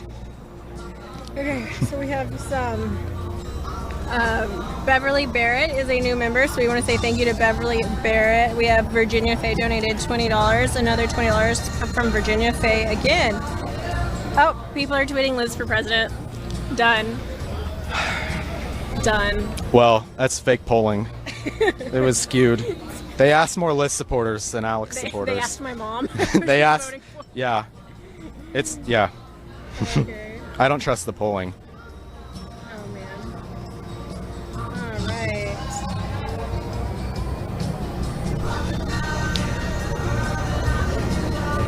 All right, I guess. You guys don't forget that we are almost entirely viewer funded, so we do rely on your donations to keep us in business. If you enjoyed our commentary today and for some odd reason you'd like to see more of that, you can help keep us in business and going from rally to rally, covering President Trump's speeches and remarks, whatever you want to call it.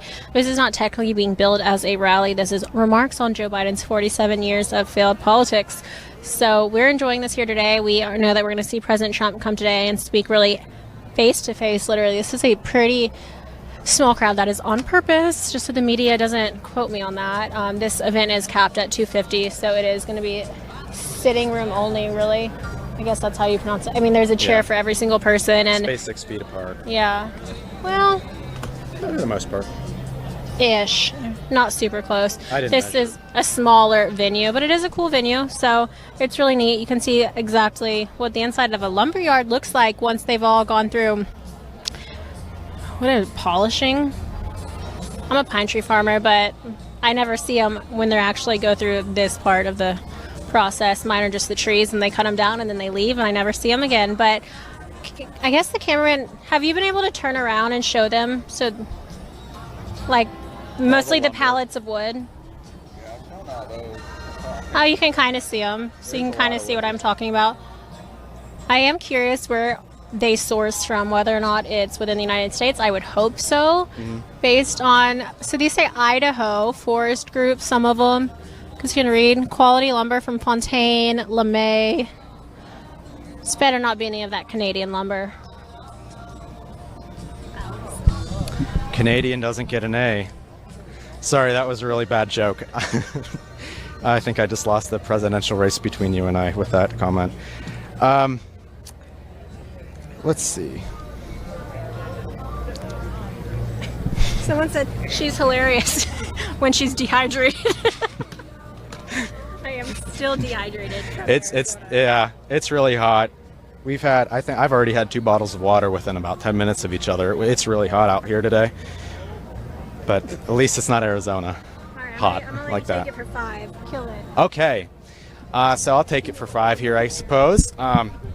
President Trump is going to be speaking at, well, he was supposed to speak at 3, but he's on the ground. He was speaking to supporters at the airport, so it looks like he's going to be here any minute. We're here at the Mariotti Building Products Center in Scranton, Pennsylvania, or Old Forge, Pennsylvania. It's a little bit outside of Scranton. So it is Joe Biden's hometown. So like we've been saying earlier, there hasn't been a whole lot of support for Joe Biden here, being that this is his hometown where he's lived for only a few years. We've only seen a few Biden signs, but it's been Trump country out here for the most part. So it's just been an interesting thing to see that you would expect the candidate's hometown to really go overwhelmingly for him, but it just doesn't seem to be that way. And we've talked to a lot of people who just, Joe Biden didn't do it for him. He had nothing to offer. A lot of the stuff that he says, the stuff that makes sense, it just doesn't appeal to any of these working class people. I mean, the manufacturing, for instance, a lot of them to be shipped overseas. Energy jobs, 600,000 of them gone if Joe Biden is elected. I mean, it would decimate our state. We can't afford to lose 600,000 jobs at a point in time where unemployment in our state is already as high as it is due to COVID. So we already know President Trump has been bringing a lot of them back. A lot of those jobs in the energy field, particularly, Obama said very famously, you can't bring those jobs back. Those jobs are gone. You'd need a magic wand to bring those back. And then, magically, they came back. So I guess Trump had that magic wand after all, because a lot of these people, how many coal jobs have been added? How many manufacturing jobs, energy jobs, the Keystone Pipeline being opened back up after all of these years of fighting back and forth between workers and President Obama. So it's been a really interesting thing to see. Another thing that just happened recently, we had the DNC, which was streamed over the past couple of nights with Joe Biden, and he had a bunch of guest speakers, and a lot of them, some of them had been celebrities, and a lot of celebrities have been endorsing Joe Biden and showing their support for Joe Biden, saying that, you know, they can relate to the average American, so vote for Joe Biden. I'm no expert, but I don't think that Cardi B or Billie Eilish particularly relates to the average everyday American who has to go to work every morning and they worry constantly about whether or not they'll be able to feed their families that day, whether or not they'll be able to pay their bills or send their children to college, all of these things that celebrities just assume we'll take for granted. And I think it's going to be a very similar thing to 2016, where you had celebrities endorsing Hillary, you had Beyonce, Jay-Z having concerts for her, and yet she lost the election. It ended up being very, very unpopular. And I don't think the Democrats have learned from their mistakes in the past, and in many ways they are repeating exactly what they did. They are running a very similar candidate with Joe Biden. He doesn't have very much appeal to the average everyday American. His vice president comes with a lot of controversy herself for the party that is saying that they don't like cops. They're saying that they're racist, we need to defund the police, and then they get Kamala Harris on the nomination, a woman who had previously said that Joe Biden is racist and that Joe Biden isn't qualified to be president, yet she jumped on board as soon as she was offered the position for vice president. A woman who faces enough controversy of her own. For instance, Tulsi Gabbard called her out on locking people up, particularly a man who was on death row, and withholding evidence that would have freed him for her own political gain. She locked people up for marijuana violations and then laughed about it when she was asked if she was ever a person who smoked marijuana. So she comes off, I think, to a lot of people as a hypocrite, and she comes off to a lot of people as a liar. And I think Joe Biden comes off in that same way. And a lot of people can say what they want about President Trump, but the man, he says what he thinks. He says what's true. You could say the same thing about his vice president, who makes his decisions based off of God and religion, and he believes in God and religion, and he takes that into account. He is a Christian, a dad, and a conservative first, I think he had said at one point. So Trump and Pence, I think, have been doing a very good job with relating to people. I think it takes a very special message to get a billionaire from New York to relate to the average everyday American, and Trump did just that. That's what got him the victory in 2016, and I think that's what is going to get him the victory now. Pennsylvania, they're saying, is going to go to Joe Biden. It's Biden's home state. Trump doesn't have a chance to win it, but they said the very same thing in 2016. They had Hillary up double digits in the polls. They said that there's no way that Trump can win Pennsylvania. Trump is not going to win any state in the Rust Belt. Hillary didn't even visit Wisconsin after the Democratic National Convention. They didn't even think it was a swing state, and he won Wisconsin. He won Pennsylvania. They said Kansas was in play, that South Carolina was in play, and he won those by about 20 points each. They said that North Carolina, Florida, Ohio, all of those are going to go to Hillary. Michigan, they're all going to go to Hillary. And then I think a lot of those people looked at what she had to say and her stances on energy, her stances on jobs. She was going after identity politics and saying she's going to get rid of their jobs.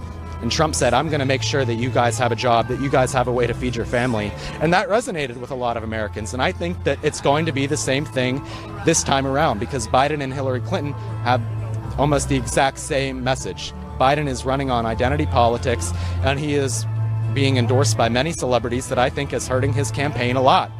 So we'll see what's going to happen this time around. Mail-in voting has been an issue with a lot of things. Many people are skeptical that it won't make their vote count. For instance, I believe it was in Atlanta, a dead cat who had been dead for, I believe, 12 years got a voter registration. A dead cat got a voter registration. So I think that takes away people's trust in the Postal Service on whether or not their vote is actually going to count. So I think every American just needs to make sure that they vote this November. And we're going to see what happens. But I think President Trump has a lot more support out there than anybody is letting on. And for instance, like you saw, we had people who traveled here hundreds of miles to see him, knowing that they wouldn't get in. We have this event capped off at 250. There was no shortage of people. Normally at his rallies, we have thousands of people who go. At Biden and Hillary rallies, I could count the number of attendees on one hand. So it's obvious where the support lies, and it's obvious who has the base behind them, and that's Donald Trump. He has a core group of supporters who follow him, who support him, who love him, and he's done a lot for them. He's been the one guy who stood up and has fought for a lot of them when the Democrats refused to pass a stimulus package in Congress, knowing that people were starving. They didn't have jobs, they didn't have a way to feed their family, and they were just going to go into recess. But President Trump had said, you know what, enough of that. Enough of your bickering. I'm just going to pass the stimulus package. I'm going to lower people's taxes at the same time. And he did just that. And a lot of the people were saying, oh, he can't do that. That's outrageous. But I don't think he really cares. And I think at the end of the day, he just wants to do what's best for the American people, which in the end is best for our country, no matter what your beliefs are or who you support. We have to do what's best for our country. So President Trump is going to be here in a few minutes. He's probably going to be speaking about what Biden had said at the DNC last night. He's probably going to be talking about some of the manufacturing jobs that he has been bringing back and his response with COVID versus the Democrats' plan with COVID. For instance, the Democrats' plan with COVID, keep everything shut down until after the election, which, so I'm getting word that President Trump is going to be here any minute. So we're going to what? I'm sorry. Okay, we're going to toss it back to HQ. They have a quick message for you guys, so we will be back in a few minutes with President Trump following shortly after. So thank you guys very much. All right, Alex, thank you, and thanks, Liz, for your hard work there on the ground. Our fourth campaign stop in 3 days. Today, we wrap up the week in Old Forge, Pennsylvania, just down the road from Scranton. Joe Biden's hometown. President Trump will be here any minute to deliver remarks just hours before Joe Biden is slated to accept the Democratic nomination. So this is going to be exciting. I'm telling you to share this broadcast right now with everybody you know, because it's going to be explosive. You know the president will have a lot to say after his tweets last night following the speech by Barack Hussein Obama at the Democratic National Convention. He is ready to go. So this is going to be a fiery speech. So I encourage everyone watching now, if you have Twitter, retweet this, or retweet our broadcast, tweet it out, tag us. I'll even retweet you here from the studio. Share it on Facebook, whatever you need to do. Let's get the word out. We have been number one. We've beaten Fox News now for the last couple of these things, or tied them, or came pretty close. So make sure that you share this. Let's get the word out. Fox probably won't even show this full thing live on cable. So tell everybody to come over to RSBN as soon as they inevitably cut the stream off. So again, thank you. We're in Old Forge, Pennsylvania, awaiting President Trump, who is he may already have arrived here. I'm monitoring the pool reports here in my email as I speak to you here. He spoke to reporters at the Scranton Wilkes-Barre airport there for a few minutes before he left to come here to Mariotti Building Products. So he should be here any moment. So let's get the view count up. And again, we hope and we suspect that campaigning will resume. We don't have anything on the schedule yet, but given the success and the streaming numbers of these latest events in the last 4 days, we believe that he will, hopefully the campaign will continue to do these kinds of events in place of rallies, which the media doesn't want him to do because of China virus. So we need to campaign. President Trump is a great campaigner. We all know that from 2016. He is great at firing up and energizing his base. That's one of the things he does best.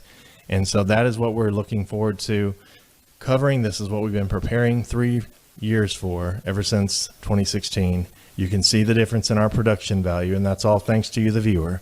So we are a small company from Auburn, Alabama.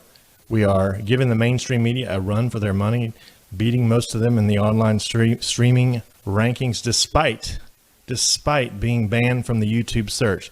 Try finding our broadcast now by searching Trump Live. Try to find this speech live. Try to find us in the search results. You won't, because we're banned, but yet we still compete with, and in most cases beat, the mainstream media in streaming every single Trump event. That's a testament to you, the viewer, and what we've built here at RSBN, and we're proud of it. and we'll continue to do it. And we thank you. If you want to support us, the way to do that is to go to our website. It's rsbnetwork.com/donate. That's rsbnetwork.com/donate. The money is used to get us to all these events and pay for our operating costs. We appreciate you very much. God bless. Enjoy the speech, and we'll see you back here afterwards.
Welcome back to Right Side Broadcasting Network. I'm your host, Liz Willis. This has been a fun day so far here in Old Forge, Pennsylvania. It's also been a beautiful day. We are standing here in front of the stage where President Trump is scheduled to begin his remarks at 3 p.m. This is all Eastern time.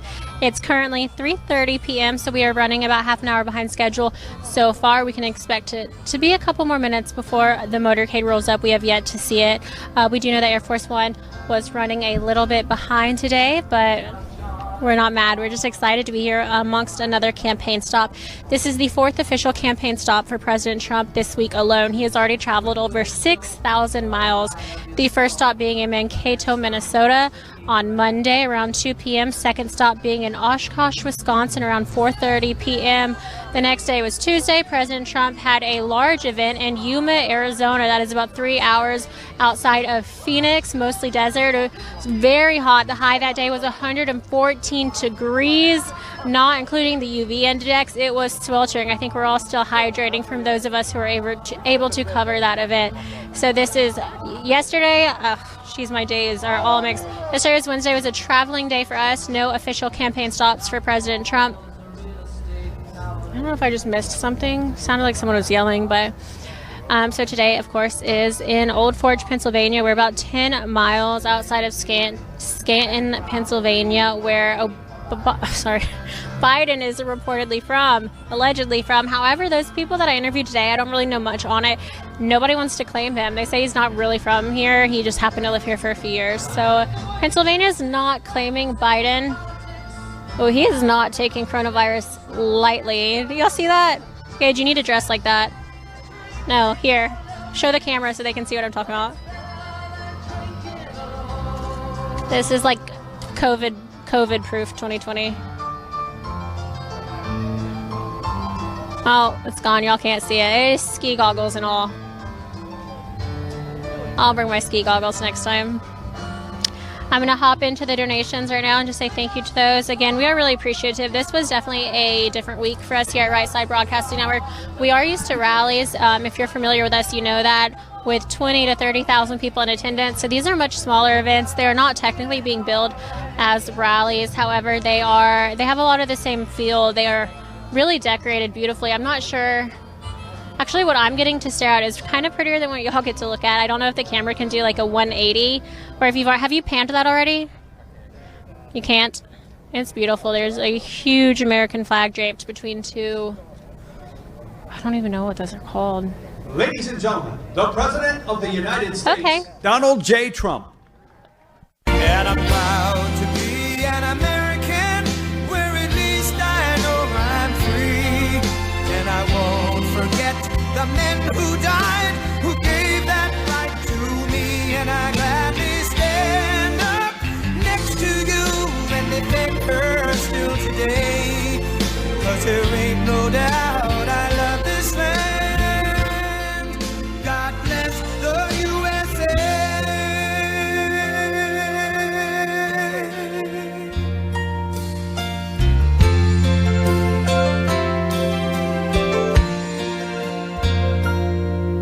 From the lakes of Minnesota to the hills of Tennessee, across the plains of Texas, from sea to shining sea, from Detroit down to Houston and New York to LA, where there's pride in every American heart, and it's time we stand and say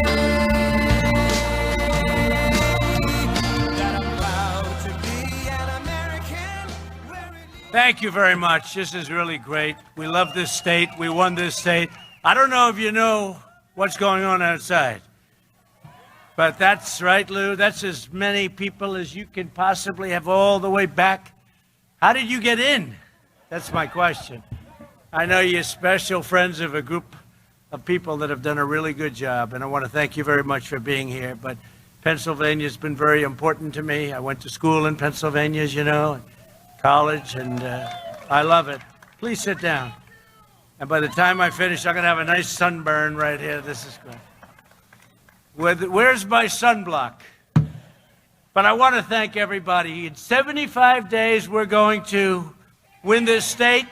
We're going to win 4 more years. They've had us under siege, and we beat them, and we beat them, and we keep beating them. But I'll tell you, you've never seen anything. No president should have to go through what we've gone through. No president. Should never happen.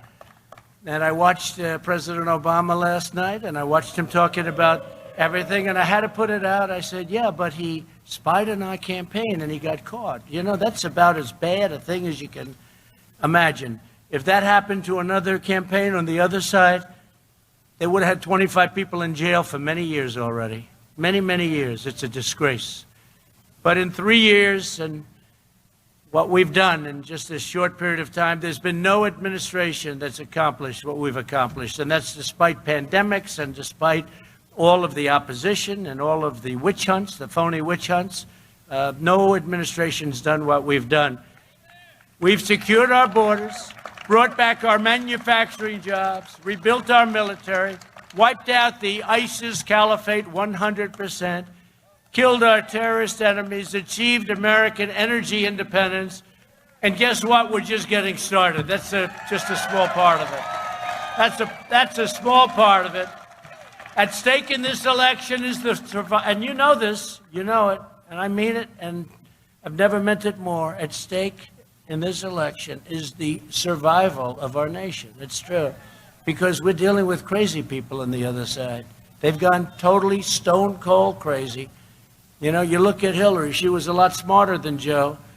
But I'll tell you, there was a certain sense of sanity 4 years ago. These people have gone insane. And they're radical left, and you look at some of the things happening in these Democrat-run cities, which we could solve in 2 minutes. All they have to do is call us, right? Our great ex-congressman. All they have to do is, and thank you for being here, but all they have to do is call us. We'll be in there in 2 minutes, and we'll take care of the problem. Joe Biden is a puppet of the radical left movement that seeks to destroy the American way of life. They don't understand, and probably when it happened, they'd say, what did we ever do? Joe Biden has pledged to hike your taxes by $4 trillion in the largest tax hike in history. And they're going to waste the money on the Green New Deal, the Green New Deal. You know what you get out of that? Nothing. Nothing except debt and death. They want to eviscerate the Second Amendment. They want to take away your guns. They want to take away your guns. Well, you remember that, just that one point alone. And they want to take away your guns. So who's going to vote for that? I mean, we want our Second Amendment. I've held it strong, and you think it was easy? I've held it totally strong. Give free health care to illegal aliens. You don't get free health care. Expand deadly sanctuary cities. Force taxpayers to subsidize late-term abortion. Shut down the energy fields of Pennsylvania. They want to shut them down. No fossil fuel. No fossil fuel. Texas isn't too happy either. Go to Texas. I just left Texas a little while ago, 2 weeks. I said, they don't want energy, they don't want guns, and they don't want religion. Guy stands up and says, not going to win Texas. But you have the same thing, because you're a big fracking state. You want to see your taxes go up? Stop fracking. Doesn't hurt you at all, fracking. They want to throw up windmills that are going to ruin your houses. I mean, put up a big windmill. You walk out your door, you see this big monster churning. But even that they don't want to do. I don't think they want to do anything. I think they want to close your businesses. But just remember, Second Amendment, they're going to take it away. As sure as you're sitting or standing, they're going to take it away from you. The Second Amendment. Don't let it happen. Close down charter schools, eliminate school choice, so important. Abolish the suburbs. They want to put low-income housing in the suburbs. So the American dream. And by the way, we have a lot of minority groups that live in the suburbs. African American, Asian American, Hispanic American, all did phenomenally last year with jobs. Best jobs we've ever had in the history of our country. Best economy we've ever had. But they're a big part of the suburbs, and they want to put low-income housing in the suburbs at a level that they've never done it before. And it's been this has been going on for 20 years. I terminated the regulation that did that. They said, well, we can change it. I said, no, let's terminate it. People have to aspire to go there. They want to aspire to live in the suburbs. They want to abolish cash bail, releasing 400,000 criminals onto our streets. Think of no more cash bail. Look at what happened in New York. Cuomo ended cash bail. Cuomo. That wasn't even de Blasio that did it. It was Cuomo, the governor. He ended it in New York. And now the crime rate has gone through the roof. The speaker at Biden's convention proudly declared, we're talking about abolishing the police. We're talking about abolishing ICE. And we're talking about abolishing prisons. And that's the only thing they're not abolishing are taxes, because your taxes are going to go up at a level that you've never even heard of before. If you want a vision of your life under Biden presidency, think of the smoldering ruins in Minneapolis, the violent anarchy of Portland, the blood-stained sidewalks of Chicago, and imagine the mayhem coming to your town and every single town in America. You're not going to have law and order. Do you notice? And I shouldn't say it because they'll put it in his speech if he can read it, which I doubt. But they'll put it in there tonight. I shouldn't say it because he's going to speak later. Should have a good audience. People are going to find out what the hell's going on. I see he hasn't answered a question since they just said, I just see it on the newscast, since July 17th. Hasn't taken a question from the fake news back there. Now think of it. I take about 100 questions a day. These people. It's one thing I've learned, the people heading these other countries, whether it's President Xi of China, Putin of Russia, Erdogan, Turkey, any of them.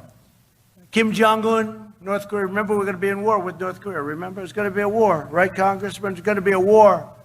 If Trump said, oh, we're going to have a war. No, it would have been a war if you had Hillary Clinton. It would have been a war if Obama were allowed to stay any longer. He thought there was going to be a war. Where's the war? I don't see the war. Maybe things happen. You don't know. But there's been no war. Nobody killed. You would have lost 25, 30 million people. They don't say that. They say 100,000 people. No. Seoul is 32 million people, and it's right next to the cannon fire. And we have a good relationship with him. I have a good relationship with him. When I say that, isn't that terrible, they say. No, it's not terrible. It's great. It's great. I have a relationship. President Obama said when I sat down, that first meeting, right, in the White House, he said it was the biggest problem we had in North Korea. And he would have had a big problem. It would have been a hell of a war, I'll tell you right now. You'd probably be in that war right now. So when I say that we got along and we've met, everyone says, oh, that's so terrible. No, it's a good thing. It's a good thing, not a bad thing. It's a good thing. Doesn't mean bad things don't happen, but it's a good thing. There's only one thing standing between your family and the radical left-wing mob, and that's your vote this November. This is a very important, I feel like I'm a wall. We built the wall on the southern border. We're going to have 300 miles by 2 weeks from now, even less, 300 miles. And by the end of the year, we'll be up to almost 500 miles, and then we're going to go on a little bit further. Some areas that are loose, a little bit loose, we found out. We're going to put a little bit more, about 536 miles, going up at a record clip. It's doing phenomenally well. If you want mobs and criminals, you got to vote Democrat. Look, because that's what it's about. They don't talk about law and order. Now, I'm bringing it up now, but I haven't seen anybody get up. I got just the other day endorsed by all the sheriffs of Florida, all the law enforcement. I got endorsed by Pennsylvania. I got endorsed by Texas, by Ohio. I mean, I think everybody, I don't know. How can you endorse somebody else? How can law enforcement endorse somebody else? We gave all of our ex-Army equipment. You know, we have tremendous surplus equipment. And it was sitting in warehouses all over the United States. Hundreds of millions of dollars, I distributed it to the police. Whereas Biden and Obama, they didn't want to do that because they said, no, it makes the police look too strong. I want the police to look strong. They've got to look strong. And a lot of it was protective equipment. If you want jobs and you want a lot of police and you want a lack of crime, you know, if you take away New York and Chicago and some of these terrible cities that you see about, you know, with the crime is so bad. I left New York 4 years ago. And I could see, because he's a terrible mayor, I could see there were things that were happening that were bad. He's no Rudy Giuliani, I can tell you that. But I could see things were happening. But the last 6 months, 7 months, it just exploded. It's incredible. Crime up 368%. 368%. It's crazy. It's crazy. But if you want law and order, and I can say it, sometimes they'll say, sir, say it gently. People want to hear gently. Say it gently. Don't say law and order. Say, if you'd like law and order and safety. No, I can't do that. If you want law and order, you got to have law and order. You can't have what's happening in Portland. Did you see the kid get whacked the other day? Just whacked like he was a piece of garbage? I mean, who could take it? We don't want that. And pretty soon we're going to have to send in our people because, you know, we're supposed to wait till request. Now, I don't know if they're embarrassed or what, but these Democrat cities, they're out of control. They have none. Look at Seattle where she said, no, we want a summer of love. I mean, this woman is crazy. And they would have never taken back Seattle except they knew we were going in the next day. That's the only reason they even did it. So tonight, we have Slow Joe will speak at the Democrat convention, and I'm sure that he'll just knock him dead. And he'll remind us that he was born in Scranton, but you know, he left like 70 years ago, right? He left a long time ago. He wasn't born, you know, I view it differently. He'd say he was born here, but he left when he was like 8, 9, or 10. So he left. 68 years ago he left. A long time ago. So I view it differently. He wasn't born here. He abandoned Scranton, okay? His family had something to do with that, you know, his parents. But he left Scranton. I mean, he keeps talking about, I was born in Scranton, I lived in Scranton, yeah, for a few years, and then he left for another state. You know the state. But the Scranton stuff, that's why I figured I'd come here and explain to you one thing, but I think you people know it better than I do. He left. He abandoned Pennsylvania. He abandoned Scranton. He was here for a short period of time, and he didn't even know it. And today, it's amazing. It goes around in a circle. He still doesn't know it. Okay. But he spent the last half century in Washington selling out our country and ripping off our jobs and letting other countries steal our jobs. Mexico, China, all of them, just stealing our jobs. He's been there for 47 years. And now he's going to come in and make a change. I don't think so. His son walked out with $1.5 billion to manage. That's millions of dollars a year. And the son didn't even have a job before that. And I asked the Wall Street people, tell me, is that possible? Smartest people, top people on Wall Street. They say can't happen. It can't happen. The smartest people, the people that do get money from every country, from everybody, they say can't happen. He walked out of there in 10 minutes with $1.5 billion. You explain that one, right? And then if they want to look at him, nobody looks at him. Nobody looks at Ukraine. He gets $83,000 a month and a $3 million upfront payment because of his great expertise and energy, but he had none And he even admitted, no, I don't know anything about energy. But he goes onto an energy company, gets millions of dollars, 83, it's actually double that because it was him and some guy that knew less than he did. And is that okay? Yeah. Is it okay when Joe Biden goes and says, $1 billion, you're not getting it unless you get rid of those prosecutors? You talk about quid pro quo, right? That's your quid pro quo. And they did. Quid pro quo, right? And they did. They got rid of the prosecutors. And then he's called. He says, now you're getting your money. Okay? Figure this. How about if that's a Republican doing that? What happens to that Republican? It's over. It's a disgrace. But it's changing slowly, too slowly as far as I'm concerned. Joe Biden is no friend of Pennsylvania. He's actually, for the reasons we just said, he's your worst nightmare. Biden supported every single globalist attack on Pennsylvania workers. NAFTA, China's entry into the World Trade Organization, which built China into a power.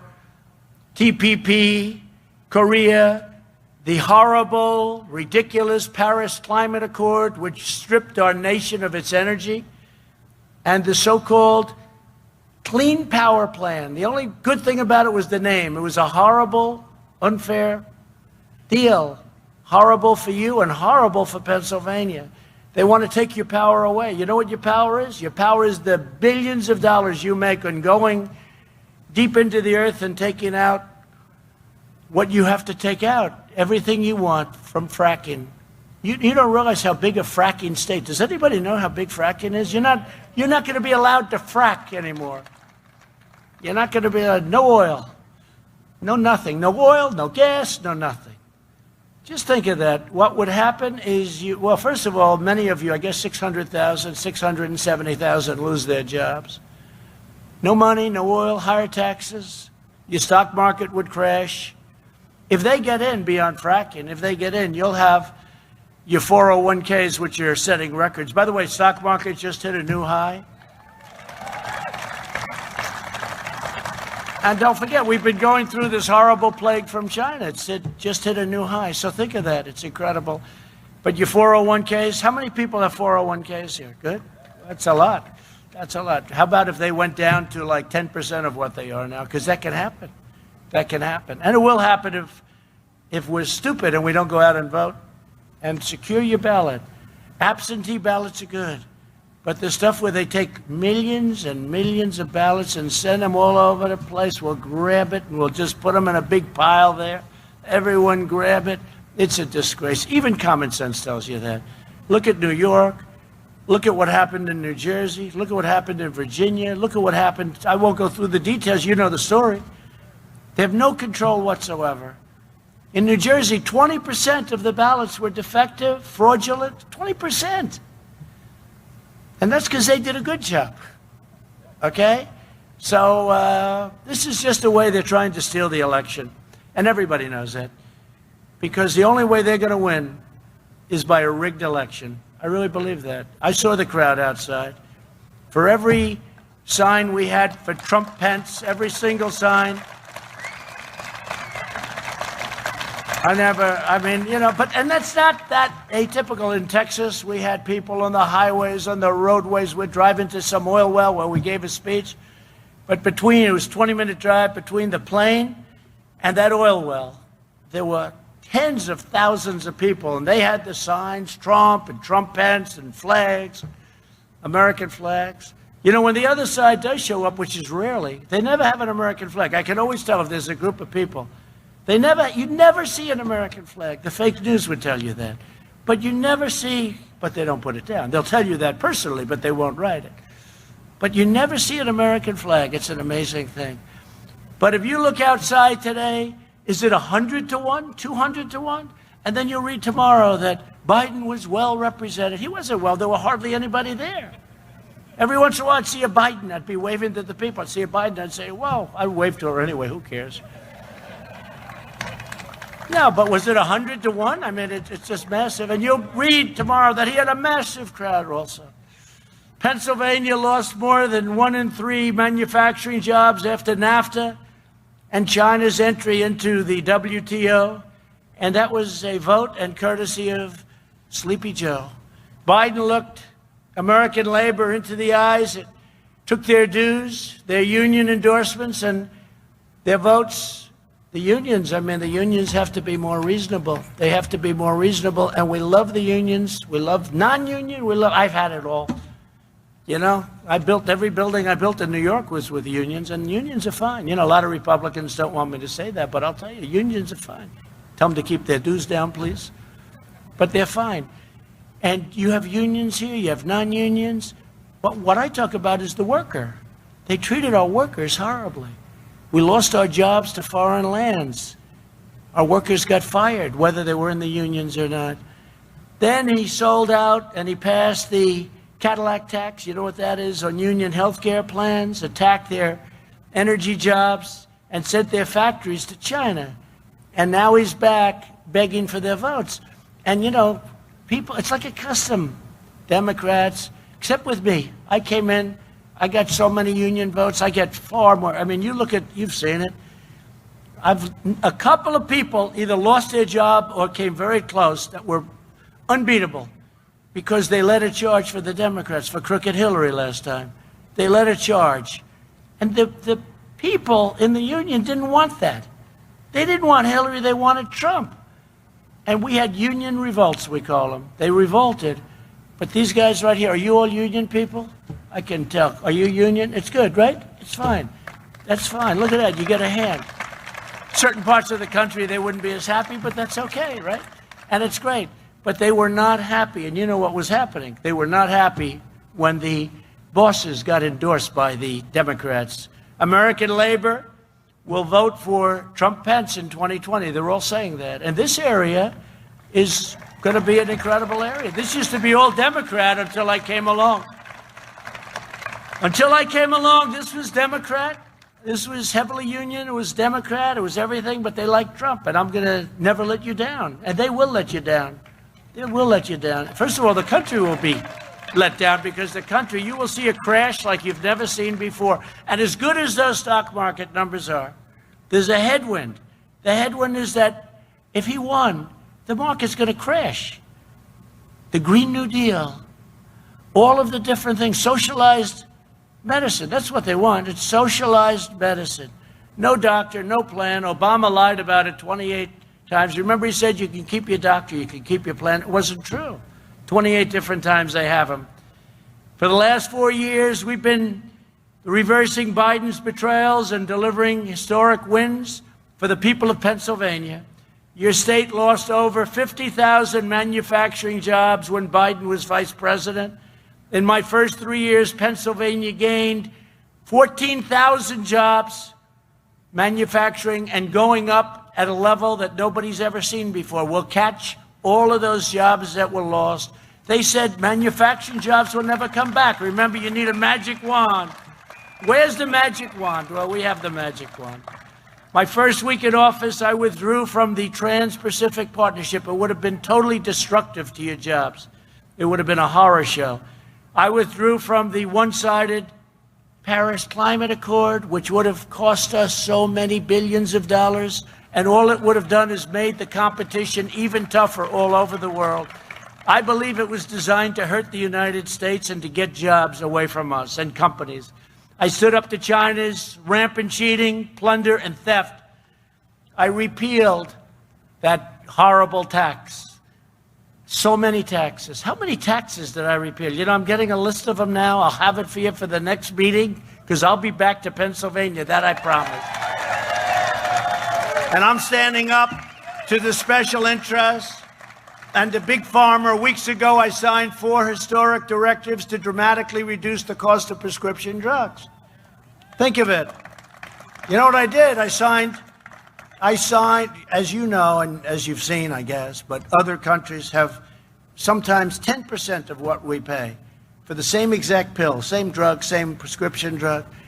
And I signed a deal that we get. It's not signed by the drug companies. They hate it. They're taking advertising. Whenever you see bad ads on me from drug companies, just remember one thing. That means your prices are coming down. That means your prices. But it's called favored nations. Favored nations. We were the least favored nation in the whole world. We paid the highest price. So I signed if Germany, as an example, pays 10 cents for a pill, and we pay $3 for the exact same pill, we pay 10 cents also. Now, what means is they're going to go up, we're going to come way down. We could drop drug prices by 50, 60, or 70% at a level that has made them very angry. And rebates, too. I ended rebates. Rebates go to you. Nobody else would have done that. They could have done that a long time ago. Biden could have done it. He didn't know what it meant, but I will tell you, most people do know what, but they can't do it because Big Pharma is the most powerful group. And I guess they say number one. Is it number one, Mr. Cup? But you didn't take any money from Big Pharma, right? Good. I'll bet you didn't. I'll bet you didn't, my man.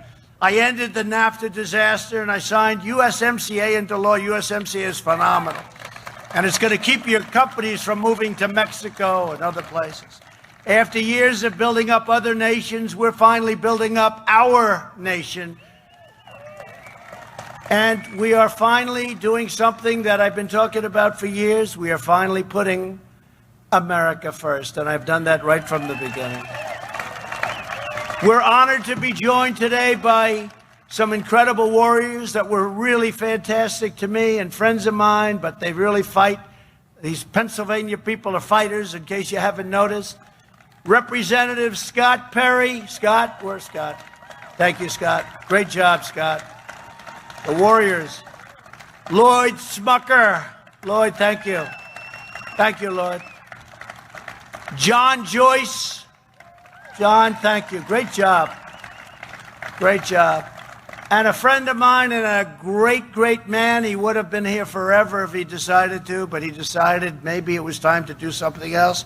But this was a fighter like no other fighter. And those three other gentlemen will attest, right? Our friend Lou Barletta. Lou.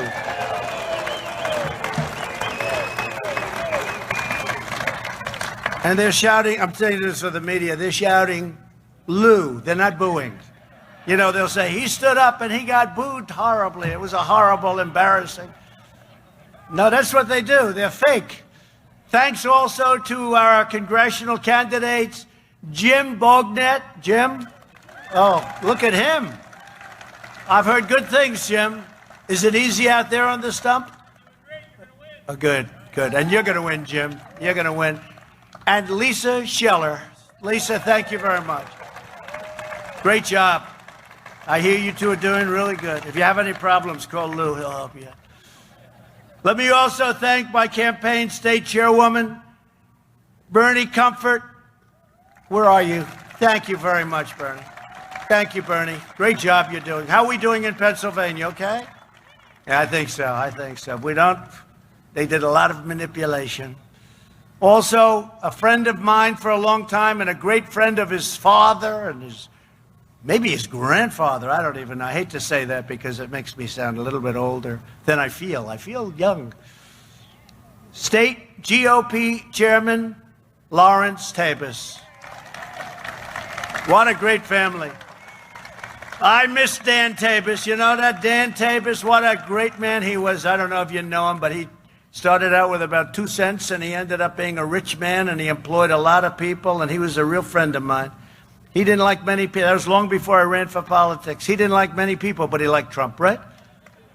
People would go, he was a rough guy. People would go up to him and say, hi, Dan, how you doing? He became a very successful guy. And they'd look at him and he'd say, I don't want to talk to anybody. I just want to talk to Trump. I like that kind of a guy, right? But he was a fantastic man, actually. He was a good man. Before the China virus invaded our shores, we built the greatest economy in history. Nothing even close. We added 7 million jobs nationwide, including 209,000 new jobs in Pennsylvania. By the way, in the last 3 months, we right, Bernie? Over 9 million jobs, an all-time record. This is now during and hopefully closing moments of the pandemic. You notice how anytime there's a good country, they like to compare, because we've done an incredible job. You look at our mortality rates, you look at all the things, but they like to compare us to others, so they were talking about New Zealand. New Zealand, it's over. It's over for New Zealand. Everything's gone. They're beautiful. They had a massive breakout yesterday. South Korea, it's over. It's over. Big breakout yesterday. You know, it's It's a tough deal. We've done a great job. We're a big, big country. And, you know, maybe this is popular to say. Maybe it's not. I don't care. Because based on the crowd outside, it looks to me like we're going to win this state. But I think by a lot. But your governor has you in a shutdown like what's going on? How did they all get out there? And they were not socially distanced, I can tell you. We'll have to, on the way back, they'll still be there because they're incredible people. But what is he doing? He's got you in a shutdown still. Shut down wolf. He can't do this. He's going to destroy your soul. You know what happens is depression, anxiety, problems with family members, drugs, heart attacks, obesity. I mean, what is he doing? It's more dangerous than the virus. He's got to open the state up. You know when he's going to open it up? No, I know what he's doing because a lot of them are doing it in the great state of North Carolina, right? They're doing it in North Carolina, but they're doing it in a lot of different areas. But they've got to open this state up, and you have to do it, right? This wonderful, incredible Commonwealth, right? I would call it a Commonwealth. Do you have a mind if they call it a state? No. Call it Commonwealth. Whatever the hell, you want to open it up. And what is he doing? What is he doing? So the Commonwealth of Pennsylvania, we're going to get it open, and I know when he's going to do it. You know when it is? November 4th. November 4th, he's going to say, well, we're going to open it up. Then your results are no better than other states, by the way. It's not like, oh, gee, this is great. It's Michigan has it closed down, and North Carolina has it closed down, and this Commonwealth has it closed down. It's really, it's a very sad thing to see, and the results are not good. The results, it's not like, oh, this is wonderful. The results in some of these places are worse than those that are open, and you know, you have other states up. I mean, you look at the country, it's really, we have states with thriving, and there's no shutdown. It's enough. We shut it down because we had to. We didn't know anything about what was happening. We shut it down. We learned a lot. Protect our seniors, et cetera, et cetera. You've all heard it. But we learned a lot. Then we opened it up, and now we have a big V. Remember they said the V will never happen? We have a big, beautiful V. We enacted the largest financial relief package in American history. And through the Paycheck Protection Program, we saved nearly 2 million Pennsylvania jobs. We've also delivered nearly, that's right, 2 million jobs. We delivered nearly $11 billion in direct support to Pennsylvania families. And over the past 3 months, we've gained over 9 million jobs. It's nobody can even believe the numbers. And watch, the numbers will get better and better because we're opening up. And frankly, the Democrats should do it. They should do what's right for the country. They know they should open. Wolf knows he should open. He knows that. And how about his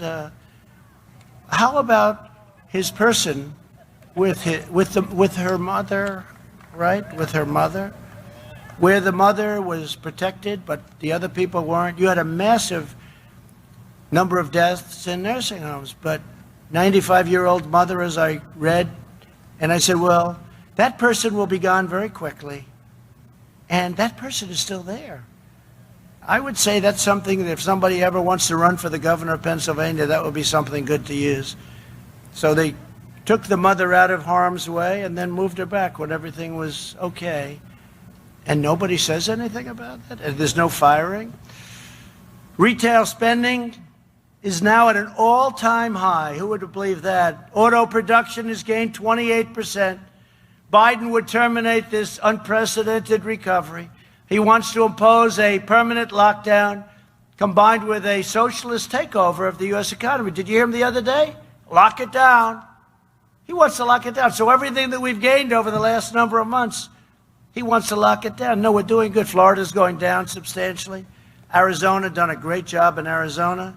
Texas going down. California's going down. They'd open these states up. And everybody wants to practice good hygiene, all of the different things. Do the masks. I mean, it's not going to hurt. Do them. Do them. If you feel it, do them. But these things, these places have to be opened up. But November 4th, you'll open. Don't worry about it. But that's a long time from now, if you think about it, right? That's a long time from now.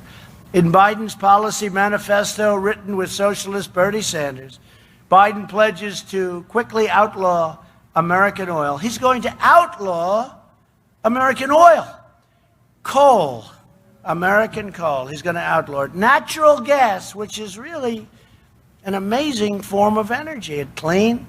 By mandating net zero carbon emissions from all homes and buildings within 9 years and from all power plants by 2035. So he wants to basically get rid of all fossil fuels. And you know, I know everything about energy. I know so much about energy. Our new forms of alternative energy just aren't powerful enough to power these massive plants and all of the things that are creating all of these jobs and all of this wealth for your state and for the country. This week in California, there were rolling blackouts because the radical Democrats have mandated impossible restrictions on energy production. And I see again the forest fires are starting. They're starting again in California. I said, you got to clean your floors, you got to clean your forests. They have many, many years of leaves and broken trees. And they're like so flammable. You touch them and it goes up. I've been telling them this now for 3 years, but they don't want to listen. The environment. But they have massive fires again in California. Maybe we're just going to have to make them pay for it because they don't listen to us. We say you got to get rid of the leaves, you got to get rid of the debris, you got to get rid of the fallen trees. You know, when a tree falls, after 13 to 14 months, it becomes extremely dry. You look at some of these fires, they don't really catch where the trees are growing because they're wet. The water's pouring up the tree. And they just don't want to listen. They mocked us when I said that. You got to clean your floors, just an expression. Clean the floors. And they have many, many years, decades of leaves, dry leaves and everything. That's why they have it. There are other places, forest cities. They're forests. They were developed in forests, and they don't have any problem with more flammable trees than you have in California, but they just don't want to do it. Senior citizens were forced to sit in their homes with no air conditioning in the middle of the summer, and Biden wants to eliminate power plants all across America. You had a problem over here. But think of that, if they do that, you get used to no air conditioning. They probably don't want that either. Under my administration, we ended the war on American energy, and I put the miners back to work. We put them back to work. The miners are back to work now. I approved the Keystone XL and the Dakota Access pipelines almost right at the beginning. I just approved them. Right at the beginning. And a lot of jobs. And it's, by the way, it's cleaner. It's a much cleaner form of transportation. America is now the #1 producer of oil and natural gas in the world. Think of that one. To protect our great steel workers, do you have a couple of steady steel workers here, by the way? To protect our great steel workers, I placed tariffs on nations that were dumping cheap foreign steel all over the place. And we have created an incredible industry out of nothing. It was ready to go out. Within months, steel imports dropped by 26%, and American steel production surged by 18 million tons almost immediately. Biden abandoned the steel industry and saved other industries that were worthless, but he didn't save the steel industry. We saved the steel industry. You wouldn't have a steel industry right now. When Joe Biden was vice president, the border was an open pipeline for criminals, gang members, and cartels, flooding our schools with drugs. Under my administration, we ended the catch and release, horrible catch and release. You catch the criminal, you take their name, you say, is this right? We don't have identification. Oh, that's okay. It's like voting. They don't want to have voter ID. Why? There's only one reason the Democrats don't want voter ID. You have ID for almost everything. You have your picture, everything nice, but not on a vote. Most important thing you can do is to vote. and voter ID, but they don't want it. There's only one reason they don't want voter ID, and you know what that is, right? That's really better. You guys all in favor, by the way, of voter ID? Everybody? If they were, they wouldn't be congressmen in good standing for very long, I'll tell you that. We stopped asylum fraud, and we deported 20,000 gang members and 423,000 criminal aliens. We got them the hell out of our country. But if Biden is elected, all of this security will quickly vanish. Control of the border will be ceded to violent cartels and the left-wing crazies who empower them. And, you know, you used to see these massive amounts of illegals coming up from Honduras, right? From Guatemala, El Salvador. They'd come up and they'd be just thousands of them. You don't see that anymore. Mexico is putting they have right now, they have for months, 27,000 of their soldiers on our southern border. You got to do it. You got to do it. Mexico's been really working with us very well, I have to tell you. The new president of Mexico, now he's not so new, he's been there a little while, but the president of Mexico has done a great job as far as I'm concerned from the standpoint of our relationship and our relationship with Mexico. In his joint manifesto with Bernie Sanders, Biden has called for a complete suspension of deportations, closing down detention facilities, ending border prosecutions. Think of this. Restoring and expanding catch and release, handing out free welfare to new arrivals, work permits for illegal crossers, and mass amnesty for all illegal aliens. Can you believe this? No, this is a Bernie. This is Bernie plus. You know, I thought Biden would be taken right. This is to show you how good a negotiator is. Bernie took him left. It's supposed to start, and they're supposed to meet a little bit left of center, maybe, for them. For us, it's right of center. But Bernie actually took him left, along with AOC +3, right? AOC plus, it's another beauty. She's the designer of the Green New Deal. She knows nothing about the environment. She probably never studied. Ask her, how many hours have you taken on the environment? Biden wants to open your borders in the middle of the pandemic. Thank goodness we have that 300 miles of wall, because you would have had a problem like you never would have seen before. I want strong borders, and I want safe communities. If we don't have borders, I was saying this from day one, if we don't have borders, we don't have a country. I imposed a travel ban on jihadist regions to keep terrorists out of our country. And it worked, and it got approved. And the press said he failed, and they were right. The lower court failed, your appeals court failed, and I won at the Supreme Court. So they still say it failed because I lost at the first two courts. That's how dishonest they are. They say he lost because I lost in the first two courts, but we won at the Supreme Court. They forget to mention that fact.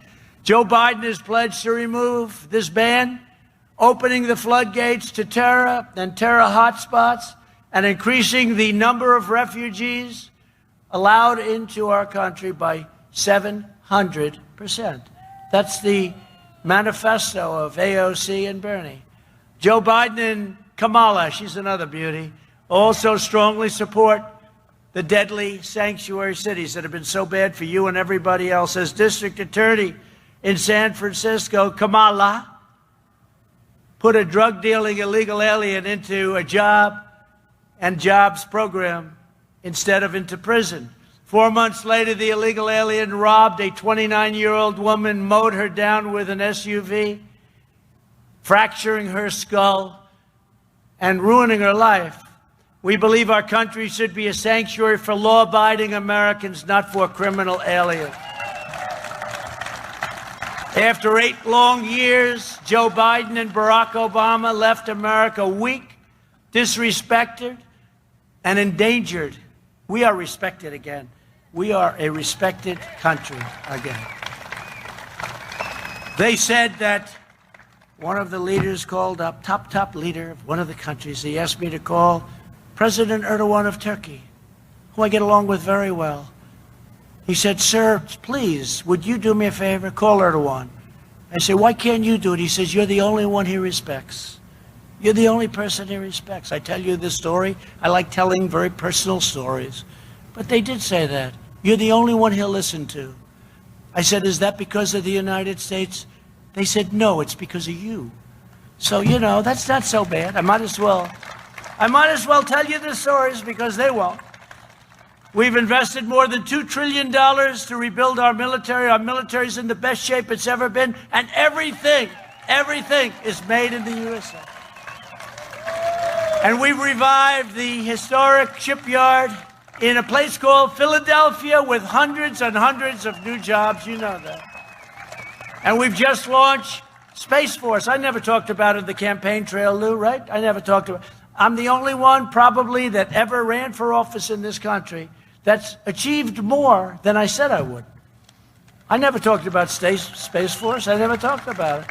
But I realized how important it was, and we got it. The sixth branch, think of that. Sixth branch, that's a big deal. American rockets are once again sending American astronauts into space. We renewed NASA. It was a field of weeds. A field of weeds. President Obama closed it down. We're now sending rockets up.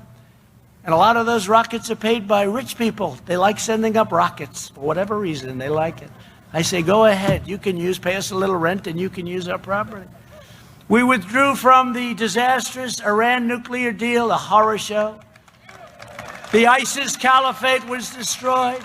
The founder and leader of ISIS, the animal known as al-Baghdadi, is dead. The world's #1 terrorist, Qasem Soleimani, is dead.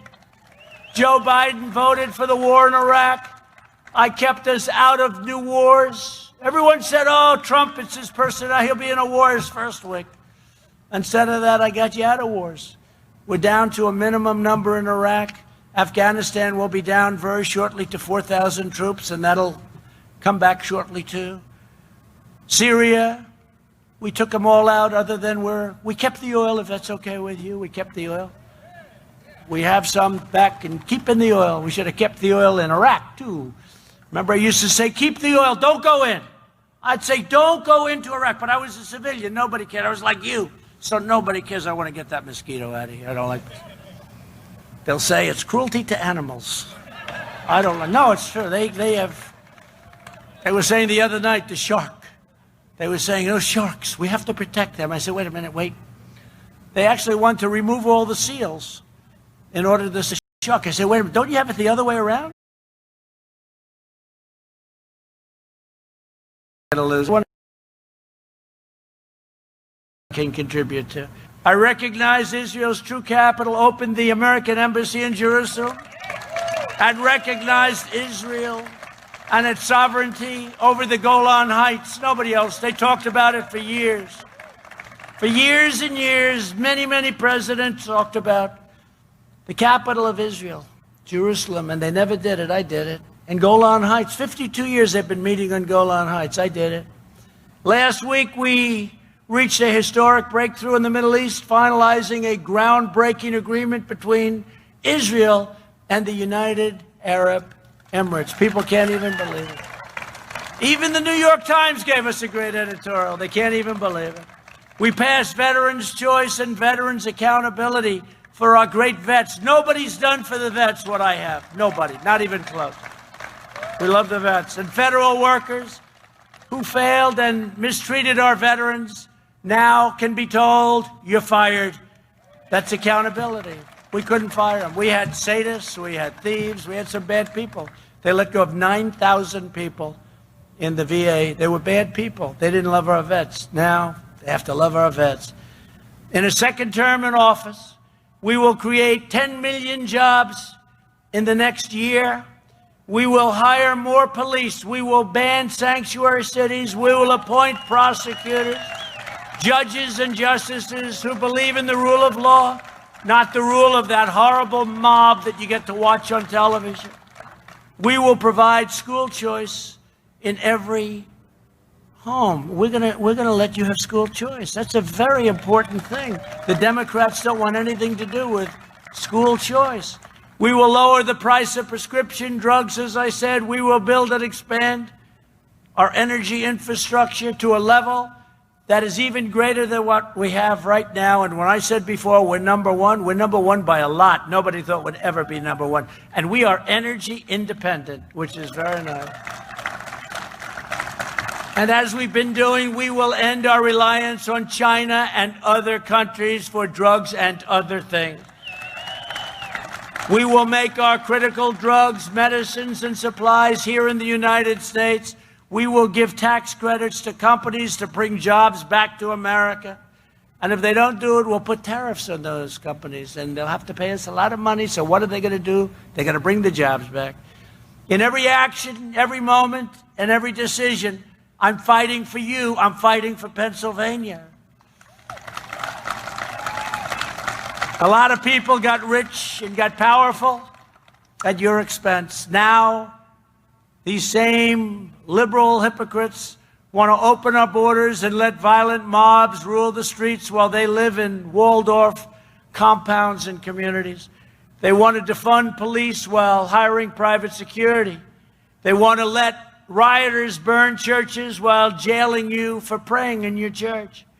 They want to abolish school choice while sending their children to the best private schools in the land. They want to cancel you, totally cancel you, take your job, turn your family against you for speaking your mind, while they indoctrinate your children with twisted worldviews that nobody ever thought possible. You notice they're not knocking down statues and monuments anymore. Because when I saw what was happening, I took an old law and I signed a nice new executive order. And then I explained 10 years if you knock down a statue, federal statue or monument. And they were all set to march on Washington. We're going to knock down some nice statues. And then they said, you know what? Let's not march. The march ended very quickly. There was no more marching. They said, 10 years, that's a long time. It's a long time to knock over a statue that many people love and many people don't. And there's a way of getting it down. You do it through a legal process. It'll go quickly if it's right.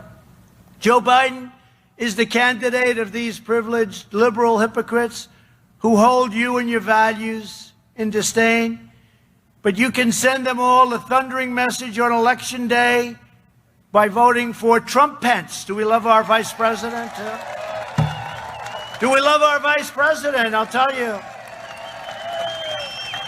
I watched Kamala last night, and I said, I'll take Mike. I'll take Mike by a lot. He's been a great vice president, actually. Pennsylvania is the state that gave us the Declaration of Independence, Valley Forge, Gettysburg, and generations of American patriots, just like you. You're patriots. You love this country. That's why you're here. You're sitting in this boiling, crazy hot sun. But you're smarter than me because with you, it's on the back of your head. With me, I'm going to go home and my wife is going to say, what happened? You look like a lobster. Look at the sun. This is great. I want to look like Lou, nice and dark, right, Lou?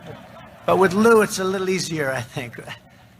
This is the state where workers got their hands dirty mining the coal and forging the steel that raised up the mightiest nation in the history of the world. And we're going to be stronger than ever before. Remember that we are going to be stronger than ever before. And that's happening right now. Proud citizens like you help build this country. And you know this, look. Together we're taking back our country. But I was just thinking, as I said, stronger. They want to come in and raise your taxes. They want to come in and put regulations on all of your factories and all of your jobs and all of your personal things, little things, and they laugh at it when I say it. The light bulb, those new expensive light bulbs. I said, what happened to the old ones? They're better. They said they were mandated out. I said, why? Nobody could explain why. I said, we're letting them back. The light bulbs are back. Dishwashers. They have dishwashers. They don't give you any water. They give you not enough water, so they're lousy. So what do people do? They press the button again and again. No water. I let them have lots of water. We just got back from Whirlpool in Ohio. They're thriving now because of what I did to competition from other countries. I tariffed them, and Whirlpool now went from a company that was just about over to a company that's thriving. Sink faucets, shower faucets. I won't say the third element of the bathroom because they always just bring that up. So I won't say that, but you know what I'm talking about. They don't allow water. You go into a new hotel, you turn on the water, there's no water. I opened it up. I said they could have as much water. I mean, does Pennsylvania have a problem with water? No. Yeah, you have a problem with water. You have too much of it, right? You have too much water. You got to get rid of it. So why are we having restrictors? They have restrictors on, so I took it off. These are little things. I tell you about them. A lot of people appreciate them. A lot of people don't know about it. But now you can go out buy a light bulb for a tiny fraction of the cost. It's better. Won't last as long, but it's better. It's better light. Makes me look much better. That's a very important thing. But you can buy now faucets where water actually comes out. And so instead of having it like on for many times longer, and actually when I take a shower, I can have water hit my hair instead of drop. It's hard enough, my hair, without that. So now we can actually have water pouring out of our shower heads, okay? So a lot of good things. We've done a lot of things that nobody talks about, nobody writes about, but it's about quality of life. And I think the people really appreciate it. I really do. Not so easy to do. Not so easy to do. I don't think anybody else could have done it. Nobody else would have thought to do things like that, but nobody else would have done it. We're returning power to you, the American people, from Scranton to Easton. How's Ernie doing? Good? How good is Ernie, right? Is he great? Ernie Holmes. He was heavyweight champ, right? The champ. Larry, sorry about that. I know another one named Ernie Holmes. Larry Holmes, is he still in the area of, how good was Larry, right? That was probably Muhammad Ali's most dangerous fight. I've never seen anything like it. Muhammad would never go down. But Larry Holmes was a great champion. And I know he loved Easton. He used to tell me that I want to invest my money in Easton. I don't know if that was a good thing or a bad thing. I hope he's doing well, but he was one hell of a fighter. From Scranton to Easton to Allentown, we're going to fight for every job, every family, every neighborhood, and every vote. Together we'll unite citizens of every race, color, religion, and creed as one people, one family, one glorious nation under God. That's another word they don't want you to say, God. You know that, right? Did you see they were doing something last night that was extremely basic and always has had the word God in it, and they decided to take the word God out. But this is where they're coming from. They're coming to get you. This is where they're coming from. And we're the wall between the American dream and total insanity and the destruction of the greatest country in the history of the world. We're all that stands. We're all that stands. And a typical Republican probably wouldn't get there, but I think I'm, very Republican in many ways, but your typical Republican would not be able to win. Like your area, this has always been a Democrat area, and yet the votes for Trump here are through the roof. You know how successful we were 4 years ago. Incredible. It's a great area. These are great people. They're great, hardworking, incredible people, and we love them. With your drive and devotion, we will win a historic victory on November 3rd, and we will make America greater than it's ever been before. I just want to thank the people of Scranton, the lack of home, okay? The lack of home for Joe Biden. Remember, the next time, we've got to stop him from saying these things. But you look at, he's going to make a speech tonight. It's going to be very interesting to see how he does. And I hope he does well. I'll be honest, I do. I hope he does well. I really hope he does well. But I also want him to tell the truth. He's got to tell the truth about things. And he's going to do a lot better if he does. But hopefully not well enough. Right now, we are leading a war that's incredible. But right now, we're leading in so many polls that they refuse to put out. We're doing so good in this state, in North Carolina, in Florida, in Texas, in Ohio, in Michigan. You know how many car plants are being built or expanded in Michigan. We're doing fantastically in Michigan. We're doing great in New Hampshire. These are real polls. These aren't suppression polls. These aren't polls where they do registered voters. Registered. No. You want to do voters that are going to vote. Registered voters. You want to do what's called likely voters. Likely. In other words, people that are likely to vote, not registered voters, many of whom have died, many of whom aren't going to vote. And then you want to do an even count. You don't want to do many more Democrats. They do a poll, many, right? Many Democrats, few Republicans. Trump is down by 6. And then you look and you say, well, if that poll is true, we're up by 10. So we're going to see, you're going to see, they did it last time. They had me losing every swing state. I think they had me losing like 9 states that I won. But he's going to lose, right? You were the first one that told me, Lou. He's going to lose 7 swing states. He's going to lose them all. He's down by 14. Washington Post, ABC. They had me down 1 week before the election, 12 to 14 points. The day of the election, because we complained that it was a fake poll. So they changed it the day of the election, and they had us just about even. Remember that whole big deal? We said, you can't say we're done, because that's called suppression. Then you say, hey, I love Trump, but I can't vote for him because I don't have the time, because he's not going to win. But if you would have gone out and voted, we would have won. The problem was last time for them, 2016, everybody went out and voted. There was no suppression. There was incredible exhilaration, except on the other side that they would not. You ever see those pictures of the craziness going on? But the polls were fake, just like their stories are fake, just like the news is fake. The polls are even worse. And we're now actually doing worse. As one of the most accurate polls was Rasmussen. And Rasmussen came out today. Did you see it? 51 for Trump. 51. I think they were one of the 3 most accurate polls. And the ones that are telling the truth. Sometimes, I mean, they have a poll that came out recently that was very favorable. They refused to release it. They didn't want the people to see it. What kind of stuff is this? That's why you're going to do a great job, right? You're going to make sure this stuff doesn't happen, but we're going to make sure too. So we're going to win this, and I think we're going to win it really big. When you see those people outside, and I mean, you can take this crowd and multiply it times, it looks like 100, right? You can multiply it times 100.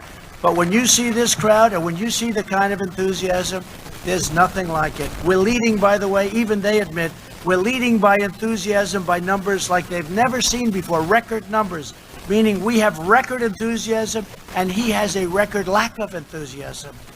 And that is a big factor. So I just want to thank all of the people from this incredible place. I mean, it's just a great place. I've been here for so long and so much, and I love it. I love the people. We're going to have the biggest victory. We're going to have a victory that will equal or surpass what we did in 2016. Thank you all very much. Thank you very much. Thank you.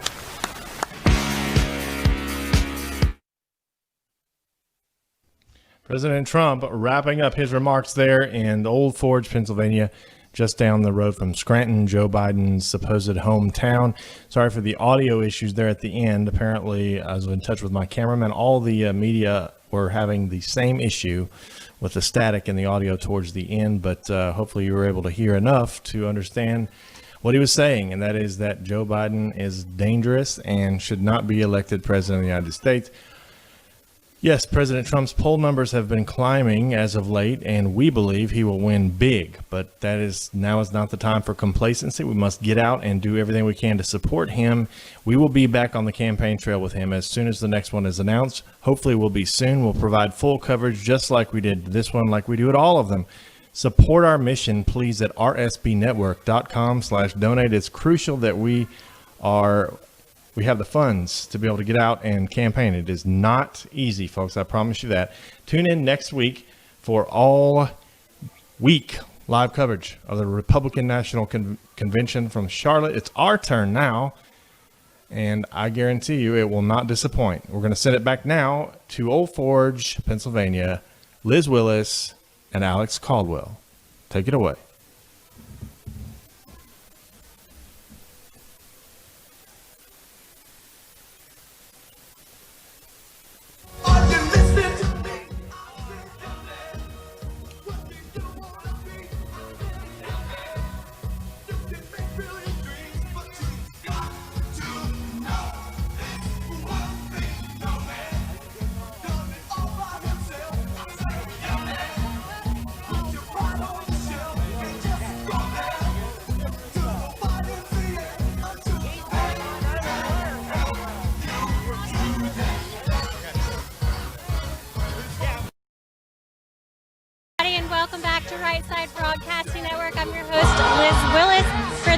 for President Trump's remarks here in Old Forge, Pennsylvania.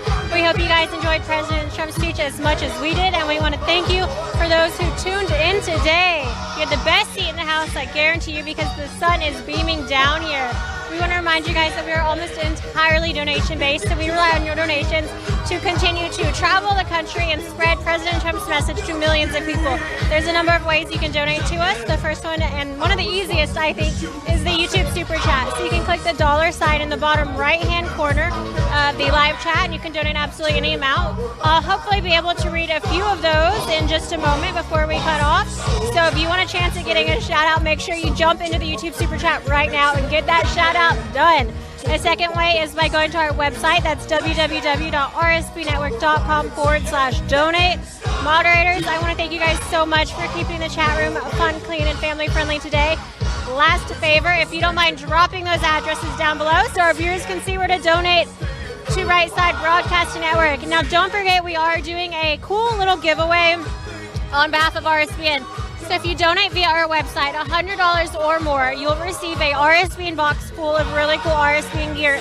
And while supplies last, a brand new copy of Uprising, Diamond and Silk's new book that was just released on Tuesday.